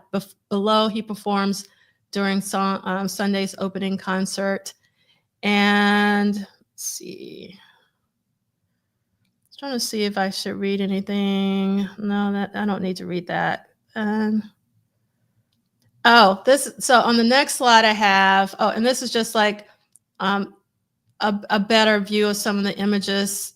And like, I thought it was great though that Prince actually got this is a newspaper, and that it was like this full spread, like black ink. Like, this is like pretty sophisticated for back then. Yeah. This is a newspaper. Yes, this is a newspaper. Wow. So I thought they did a really great job. And that same writer is doing all of the bylines for the photographs. So this is the one that I wanted to read, and you can see some of the fans in the audience, and it says, two of the approximately 19,000 fans at Sunday's concert cheered for their favorite rock and roller. Prince kicked off his Purple Rain tour as a reward to Detroit fans for being what he called his most loyal fans. So I thought that was cool. And all right, so this is another article, and let me see. I'm not going to read this entire thing, but I'm going to read maybe the last 4 or 5. So it says, this is by Miles White, and this is a syndicated. Yeah, this isn't the original news article, but back in the day, news articles used to get syndicated to other papers. So this is one of the syndicated ones. Okay. So it says, like Michael Jackson, Prince, shy and reclusive off stage, is all power and personality when the curtain goes up, and the live show reveals more of his versatility between effortlessly ripping off Jimi Hendrix guitar-styled riffs and using dance moves reminiscent of James Brown in his prime. He laid down R&B funk grooves that would make George Clinton envious on a purple electric piano. The piano tune turned beautifully romantic on a solo interlude. Father's Song and God showed off his airy falsetto, as comfortable with moving gospel as he is with his own Minneapolis synth funk concoctions. The opening set by his protege Sheila E. was strong, if not captivating. Some hot moments came in a searing version of Prince's Erotic City. Later, she stripped to a black lace negligee. Purple was the color favored by most Prince fans, with many men and women dressed in lace, ruffles, Edwardian styles, or black leather. Prince's 14-song set with 2 planned encores included most of the songs from his chart, blah, blah, blah, blah, blah. But like the Jackson's Victory Tour, Prince's show was almost too elaborately packaged and polished. That should increase his crossover audience, but could disappoint older fans who've seen his spicier side. So again, that's a little bit similar to the other guy's comment, was that it's less spicy. And then Prince tries genuinely to connect with the audience through his words and music. He does so masterfully, and the audience responds warmly. One wishes there was more where that came from. I don't know what he means by that, but what do you think? What would you call his spicier side? So I think what they mean, like, for me, like, again, the rude boy rebel, like Dirty Mind. Okay. The more I'm talking about these critics and like what they've seen before from Prince. Mm-hmm. And so, like, if you've seen Controversy, Prince doesn't really clean up his act, because he still is wearing the trench coat with the bikinis on the Controversy tour, right? And so, like, for me, like, the Dirty Mind, Controversy are what I call his rude boy years. And then only like with 1999, you began to see a little bit of the polishing. And Mr. Terry actually kind of talked about this a little bit at the Erotic City Symposium, in terms of Prince changing his look. Because, like, if you think of Prince's hair, like in terms of Dirty Mind, Prince's hair and Controversy, it was, it was pretty wild. It was unkempt. But then with 1999 in particular, you started seeing the curls and whatnot.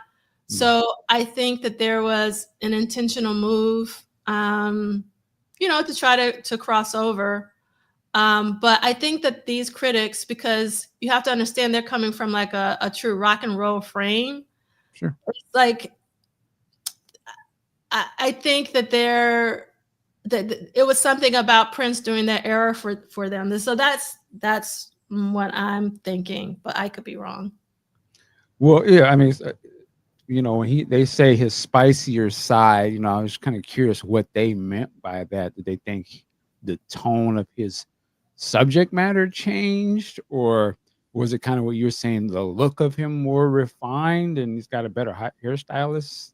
Does that somehow trigger something in them to say that? Like, what is he saying? I'm just curious. I'm curious what you thought maybe he was insinuating, the spicier side. I mean, he still seemed pretty out there. Darling Nikki was pretty spicy. Yeah. I don't know. But again, does he look? Yeah. Looking at it, it's a big production. As he's spotlighted, which to me is hating when somebody says, I'm like, well, I'm successful. My shit ain't supposed to be tight. Like, what are you talking about? You know what I'm saying? Like, are you mad because I'm successful and my curls are tight? I have costumes or different looks now. I'm not just wearing what you think is some kind of rock gear. Like, I'm a pimp. You know what I'm saying? When he goes up to When Doves Cry with the hat and everything suited, that's a pimp.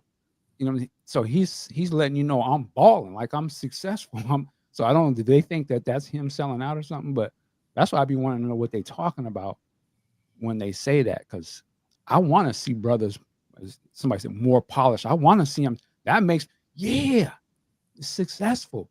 That's what I loved about Prince when he hit Under the Cherry Moon era with the slick and the collar pop with the white popping. And I was like, oh, that's my look right there. You damn right. I'm loving high fashion, Vogue all the way.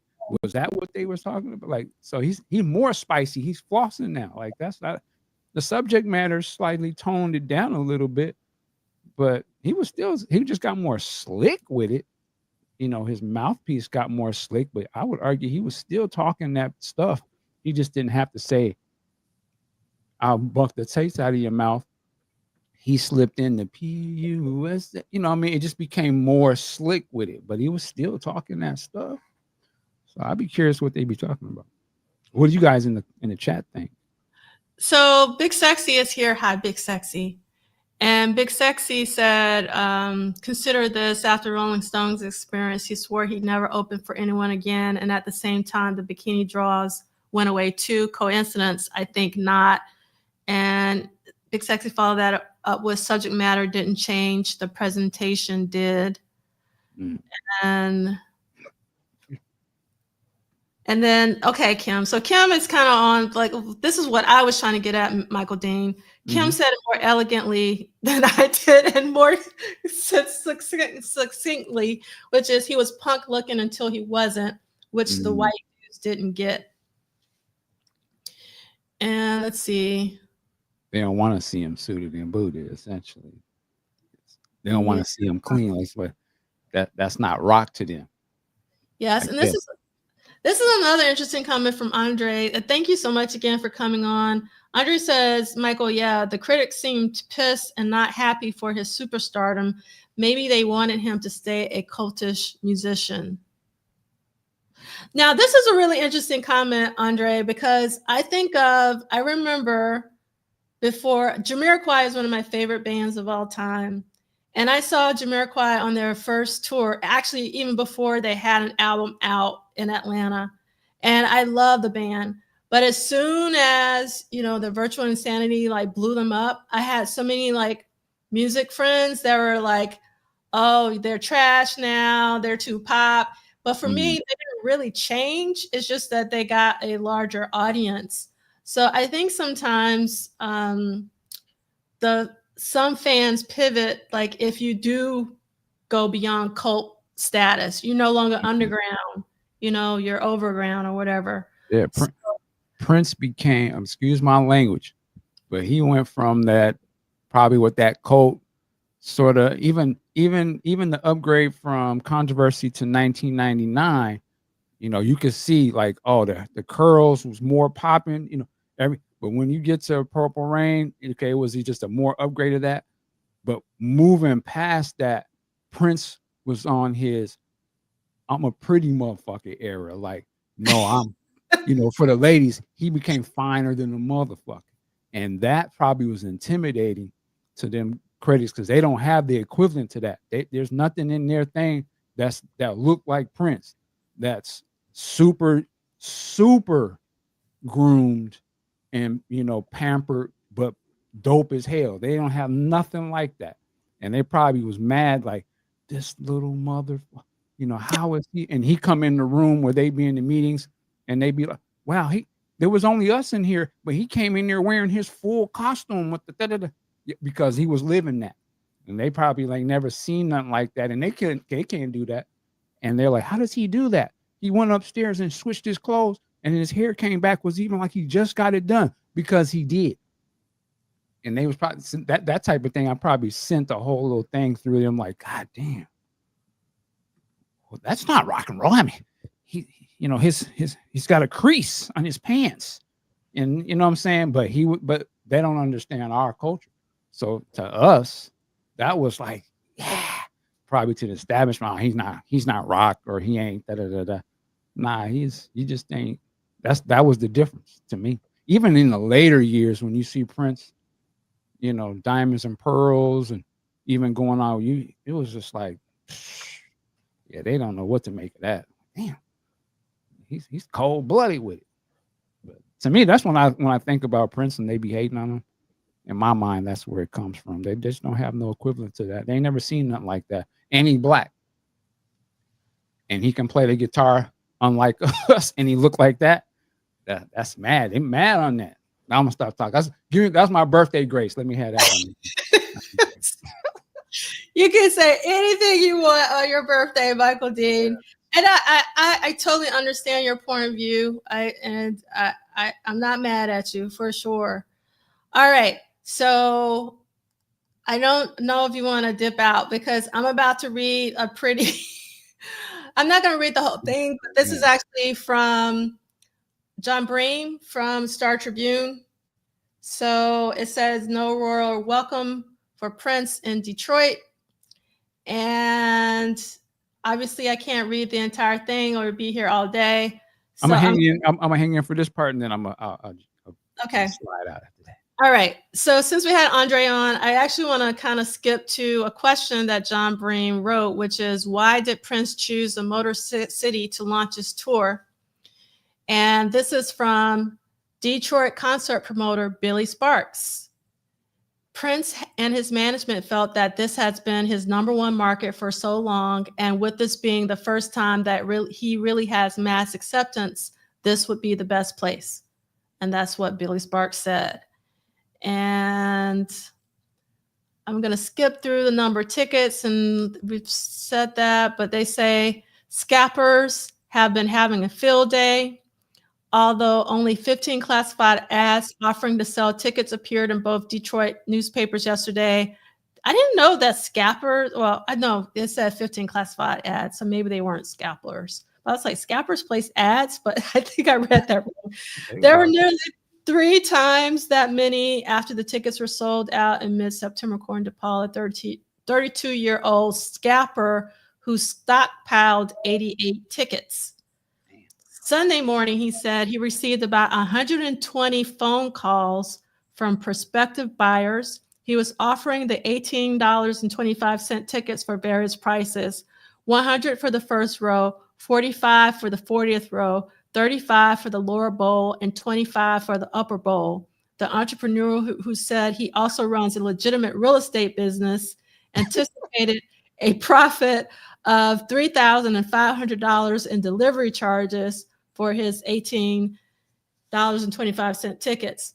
At least 3 other scalpers were listed in the ads. No, they were in the ads with company names. This is a business. Yes. I lived this and I didn't realize. I mean, I knew about the scalpers at the venue, but I didn't realize they were so bold and would put ads in the paper. This is new to me. And like Paul, they actually charge customers a face value for the ticket plus an inflated delivery charge. Oh, so that's where they get the extra money. You buy the ticket for the price, but then there's an inflated delivery charge. One ad was taken out by. It was basically Ticketmaster before Ticketmaster. It became Ticketmaster. Somebody saw that and was like, shit, let me start doing this and make it seem like it's legitimate. Here we are. I think you have something, Michael Dean. So it says one ad was taken out by a man who had 4 tickets he couldn't use. He said he sold 2 for $25 and 2 for face value to a priest. All right. 6 Detroit area radio stations are giving away tickets, and each is co-sponsoring one of the concerts with a local promoter. One station offered a purple passion pack, Hilarious. 2 tickets, free dinner, and a limousine ride. Purple passion. Yeah, purple passion pack to win 10 tickets from. Go ahead.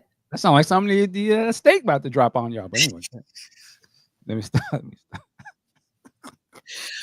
Oh my God. To win 10 tickets from another station, listeners had to answer 5 trivial questions about Prince: his real name, hometown, name of his character in Purple Rain, the name of his band, and the number of albums he has recorded. 10 winners were chosen in a drawing. 50 runners up received a Prince LP. That's pretty cool that there were 50 runners up that got a Prince LP. It has been impossible to turn on the radio and switch to a top 40 or soul station without hearing a Prince song within 15 minutes. He's so popular in Detroit that such X-rated songs as Erotic City, Head, and oh my God, they put in here Oh Sister. I wonder if they meant like Oh Sheila. Like they put Oh Sister in here. That's crazy. Are played on a couple of stations, and when a steady drizzle fell, and that's on another page, so I'm going to read that later. So that is part of this article. Another part of the article, which you can't see, is an actual concert review by John Bream, and it's called Prince Electrifies Audience at Detroit Concert. So this is still John Bream. Okay, I'm going to skip all that because okay, here we go. There was a false start after the purple curtain began to ascend, too many costume changes that destroyed the momentum of the show, a short hour-long program, and then a delay before the 45-minute encore. Moreover, the set covered material only from Prince's last 2 albums. So John Bream, that must be a thing back then. I don't know. That's very interesting. We have to look at some Kiss concerts and see how they did their set lists. He acknowledged the mass acceptance he has gained in the past 2 years by playing every song. Yes, yes, yes. But such endearing, crowd-pleasing tactics have not been Prince's style in concert. Then it goes through what songs he recorded. Let's see, where the 26-year-old superstar from Minneapolis really shone through was on his dancing. He combined athletic leaps and spins with a sexy bravado that has been a hallmark of his stage style for years. Last night, he seemed looser, more playful, and friendlier. He smiled a lot and talked to the crowd than on past tours. Yet, his moves also seemed more self-conscious than before, to the point of appearing choreographed. In some ways, the evening was too much like seeing Prince's movie in concert. Yet his dynamic style electrified the fans, about 1/3 of them whom were wearing some article of purple clothing. And in the end, Prince's presence and panache, combined with his vision of a world in which Black and rock music styles mix, his prodigious talents and his much improved, hard-charging band will likely keep him on rock's throne for some time to come. So that was John Bream. Right on. All Hey, right. I got a dip, but let me say I had a great time. Thank you for everybody with the birthday stuff in the chat. I really appreciate it. D'Angela, thank you so much. I hate to leave, but It's okay. this is It's your always birthday. That's all good. But yeah, just man, love it. Great time. And salute to Andre. Yes.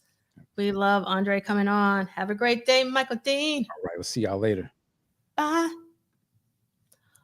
All right. So I'm going to be hanging out with you guys until at least 3. And if we don't get through it, then we'll just have more to talk about in terms of Detroit, because Prince will still do a couple of dates in Detroit next week. So we can do that over there. And yes, we want to wish Michael Dean a really amazing rest of the day for their birthday. Thank you so much. Yes. All right.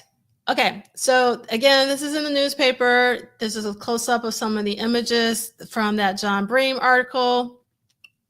And this is the rest of the article, the first article that I read. So I want to read, because it's really interesting. So I want to finish reading that. So again, this is John Bream, and this is from Minneapolis Star and Tribune, Monday, November 5th, 1984. And you can see it says fans seem rather blasé. I think you see that. I don't know if I can't remember what you guys are seeing. Yep, you guys can see that.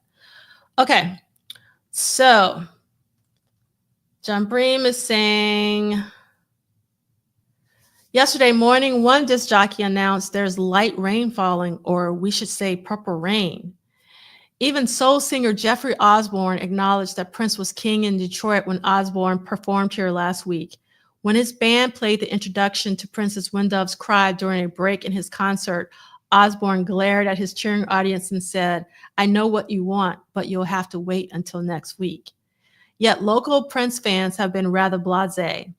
I had 10 to 12 calls an hour from Duran Duran fans wanting to know when they were coming to the airport, said music critic Gary Graff, which is the other review that we just read of the Detroit Free Press. No one called about Prince. So maybe Gary was hating. I don't know. So then Graff observed that maybe Detroit fans had spent their energy after the Detroit Tigers won the World Series last month, or during Devil's Night on October 30th, when several hundred fires were set around town. Because of this attitude of taking celebrations to the street, graph said security for the Prince concerts had been increased by about 30% above the usual rock concert forces. Some fans from the Twin Cities are genuinely excited about being in Detroit for the Purple Rain debut. So the fans from Minneapolis came out to Detroit, which is really awesome to read. 4 people were flown to Detroit yesterday, courtesy of WLOL Radio, and they were wondering if they would get to meet Prince. And this is one of them, Scott Elms, 23, from Minneapolis. We were wondering if he'd be at the party after the concert or if we'd get close to him. And we turned around, and there he was at the Minneapolis St. Paul Airport with us. Flying here with him made the whole trip worth it. Can you imagine like being on the same airplane as Prince during this time? That was pretty cool. Elms was wearing a First Avenue hat he had designed, and he said Prince stared at him when the fan got on the plane. Another contest winner, Jerry Bonrud, 25, had gone to high school with Prince at Minneapolis Central, but he declined to approach him for an autograph. Said Bonrud, "I'd hate to intrude on his privacy." However, a few businessmen approached the star for a signature, and he accommodated them. When Prince arrived in Detroit, he was whisked away in a van and taken through a basement entrance to a downtown hotel. He had to prepare for what was going to be probably the biggest moment in his career to prove that he belongs on top of the music world and can stay there. About 80 news media representatives arrived from around the country to see Prince put his crown on the line, and about 20 came from Europe and Japan. By comparison, credentials were issued to nearly 650 news media people for the Jacksons' opening concert in Kansas City. So Prince had 80 and the Jacksons had 650 news people. Music critic Robert Hilburn of the Los Angeles Times said Prince is a rock superstar, but despite the success of his movie, he's not the household name that Michael is. Nevertheless, Detroit critic Mark Farland plans to monitor Prince's Motown stint like he has no one multiple night engagement. The Jacksons recently played 3 nights at the Silverdome, and Neil Diamond performed 6 concerts at Joe Louis Arena, where Prince is playing. McFarlane will attend every show and offer a daily Purple Watch now that the Purple Rain storm has engulfed Detroit. I'm going to have to see if I can track down these McFarlane Purple Watch reviews, or if anybody has them and you want to save me some time, I would love for you to share them with me.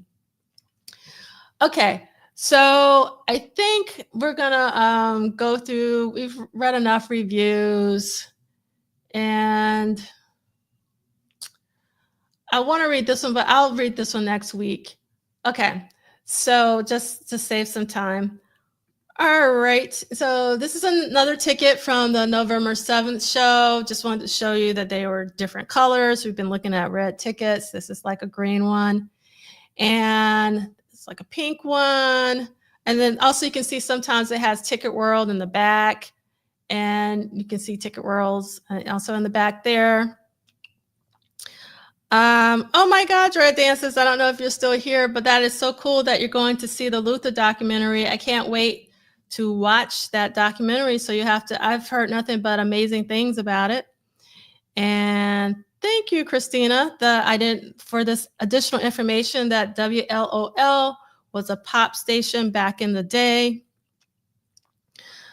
All right, so these were the only 2 shows that Prince Vault had the song list for. And the only difference between the November 4th opening night and the second night was a change in one song. First night he performed Free, and the second night they performed Do Me Baby instead. All right. Now, I'm going to wait to read this one next week as well, but I really want to read this one. This is actually a review from Nelson George in Billboard, and we'll talk about that next week. Here are some more images that I wanted to show just to get an overview. So this is basically, I'm going to skip through this because of time. So far this year, though, we've had 9 live shows in 1984. So you can see 2 at First Avenue, 1 at Bogart's, and then a 7th Street entry show after Sheila's show. And really quickly about last night. So I found out about this only a couple days ago, and I'm so thrilled that I did.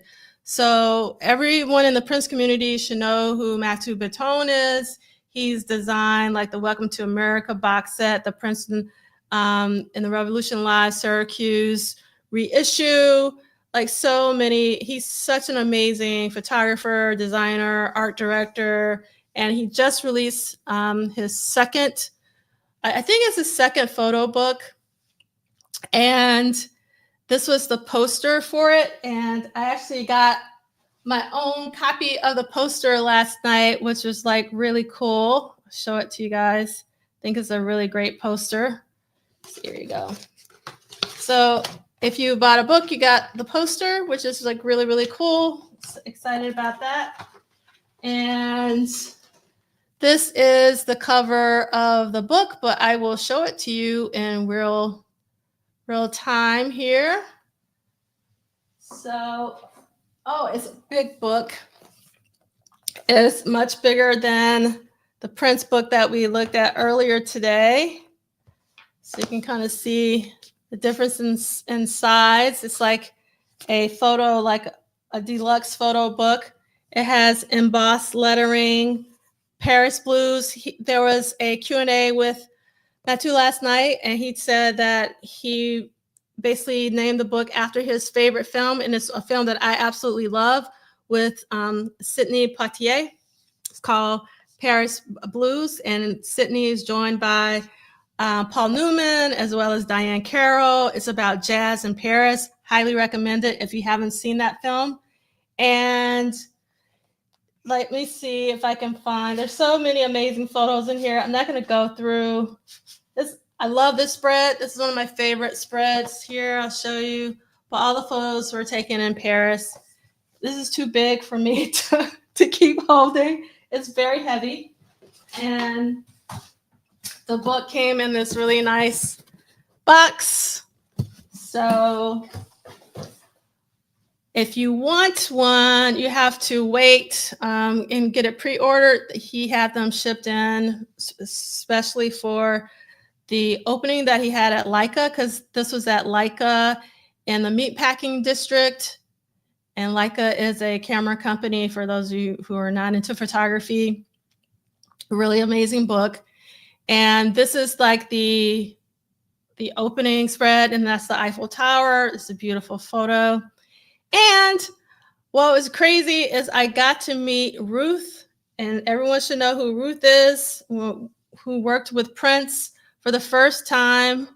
I've talked to her on the phone, I've emailed her, and I was so surprised and I was a little shell-shocked because I couldn't believe that she was in New York because she's based out in LA. So nice to meet Ruth.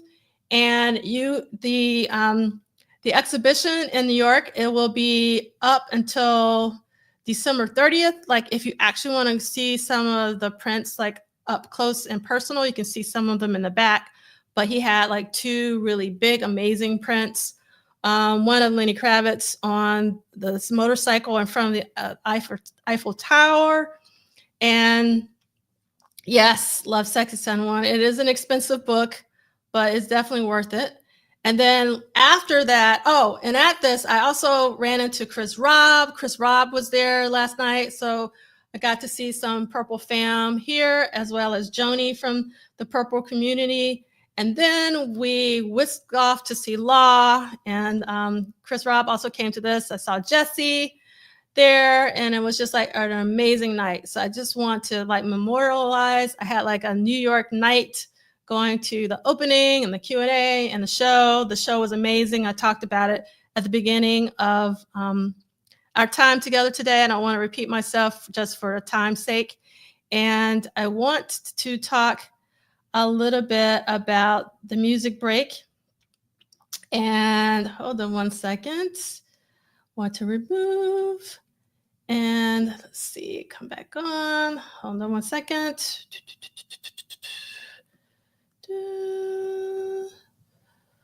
Okay, present, share screen. Sorry. All right. Okay. So as we know, rest in power to Quincy Jones. There will never be another. I can't say enough about Quincy Jones. Everyone should know who Quincy Jones is. If you don't know, definitely do your Googles. His discography is just too long to even discuss. But I really love this photo of him and one of my favorite singers, Sarah Vaughan, because there are so many different musical eras in Quincy Jones's life. And this is one of my favorite eras of his. So we just want to, give him love for all the music that he has given us. So much music. It's just so crazy how much music he has given us. So it's really, really, really, really just want to give appreciation and thanks to Quincy Jones. So thank you, Christina, for understanding. And again, Corey's on tour. We're going to go through that really quickly. We've been talking about, got to talk about this though, because this is happening next week at NJPAC, November 14th. If you haven't got your tickets, Bilal, Nona Hendrix, Christian McBride, Savion Glover, Vernon Reid, and George Clinton doing funk. I mean, like, what else do you need? I don't think you can get much better. I'm super psyched about this performance. So if you're in the tri-state area, or even if you're in DC, if you can get up here, I think this is a do not miss show. It just has to be with all these amazing, talented musicians. I'm also excited that the live film of Bilal performing one of his 2 albums this year, live at Glass House, they're going to have another premiere on YouTube. So if you I'll add it to the accompanying playlist, like the upcoming, and it's going to be streaming on November 20th. So very, very soon. So if you missed it the first time and you had to pay the first time to watch it, this time it's going to be free. So I highly recommend that you check it out if you love live music and a fantastic vocalist. And then Bilal is also going to be over in Europe for the Cross the Tracks Festival over in May. So it was really exciting to see him get, up in not the first tier, but like the second tier of people. It's really great to see. It's going to be on May 25th in 2025. In the Purple World, I just want to congratulate Duane. So the Diamonds and Pearls Super Deluxe Edition has been nominated for Best Historical Album. So Charles Spicer, along with Duane, have been nominated, and I think it's really, really cool. I love the Diamonds and Pearls Super Deluxe Edition. We saw it on Andre's shelf. I think it's a beautiful box, and hopefully it will win. That would be so amazing for the Diamonds and Pearls Super Deluxe to win that category. We've already talked about the book. And hold on one second. My apologies. I'm going to run this one more time and stop the screen share because I'm missing, I don't see a slide that I had. Let me see if, here we go. All right, let me move this here. And I want to make sure that, again, we give a rest in peace to Tyka. And it's really crazy. People were posting a lot of pictures of Prince and Tyka when they were little with Jonelle and Maddie, and just looking at those photos and knowing that all 4 of them are now gone.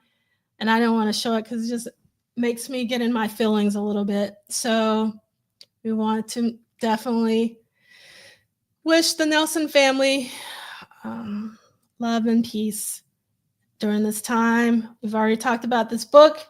It's really, really amazing. Highly, highly recommend it. And if you like the book and the images, you can also get the prints. And then yes, Christina, congratulations, Sheila E. for 2 Grammy noms. I ran out of time to include everything in the slideshow because of all the Purple Rain stuff.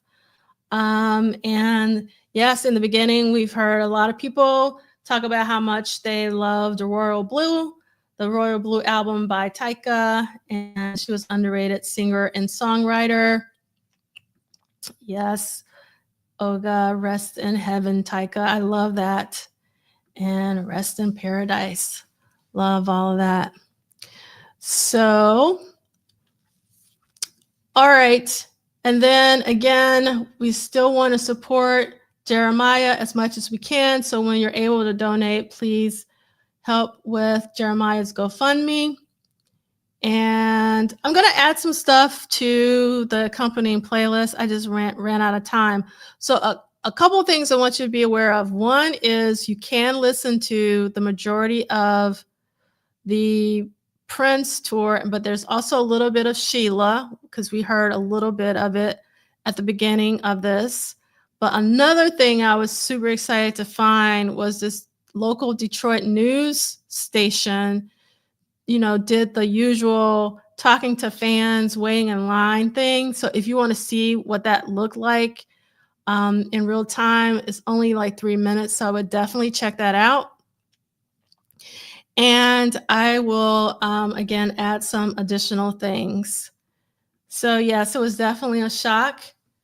And yes, I met her at Paisley and celebrations as well, Carol. She was very generous and very loving. She spoke to as many fans as possible. She really spent time with us. So really, really appreciate it. Yes, Mila. So it was for Best Historical Album. So you can see alongside Paul Robeson, Papetti, and E. Paquito, The Sound of Music. That might be a really big contender. The Sound of Music, original soundtrack recording, Super Deluxe Edition. Have to scope that out to see what's going on with that one. And then there is, I don't know about Centennial. So yeah, those are the other releases in that category. All right, so next week we are going to be reading pages 451 to 452. So is that right? 4, 5? Yeah, that's right. Okay, so yeah, we'll catch up with some of the stuff that we weren't able to. Yes, Chris, it is very cool that Prince and Sheila E. are Grammy nominated 4 years after Purple Rain. I love that you wrote that for sure. And Olga had the same thoughts. That's a good question, SMS 130. 3 Prince Super Deluxe editions have been nominated in Grammy Award categories. Yep. So I'm going to leave you with something special.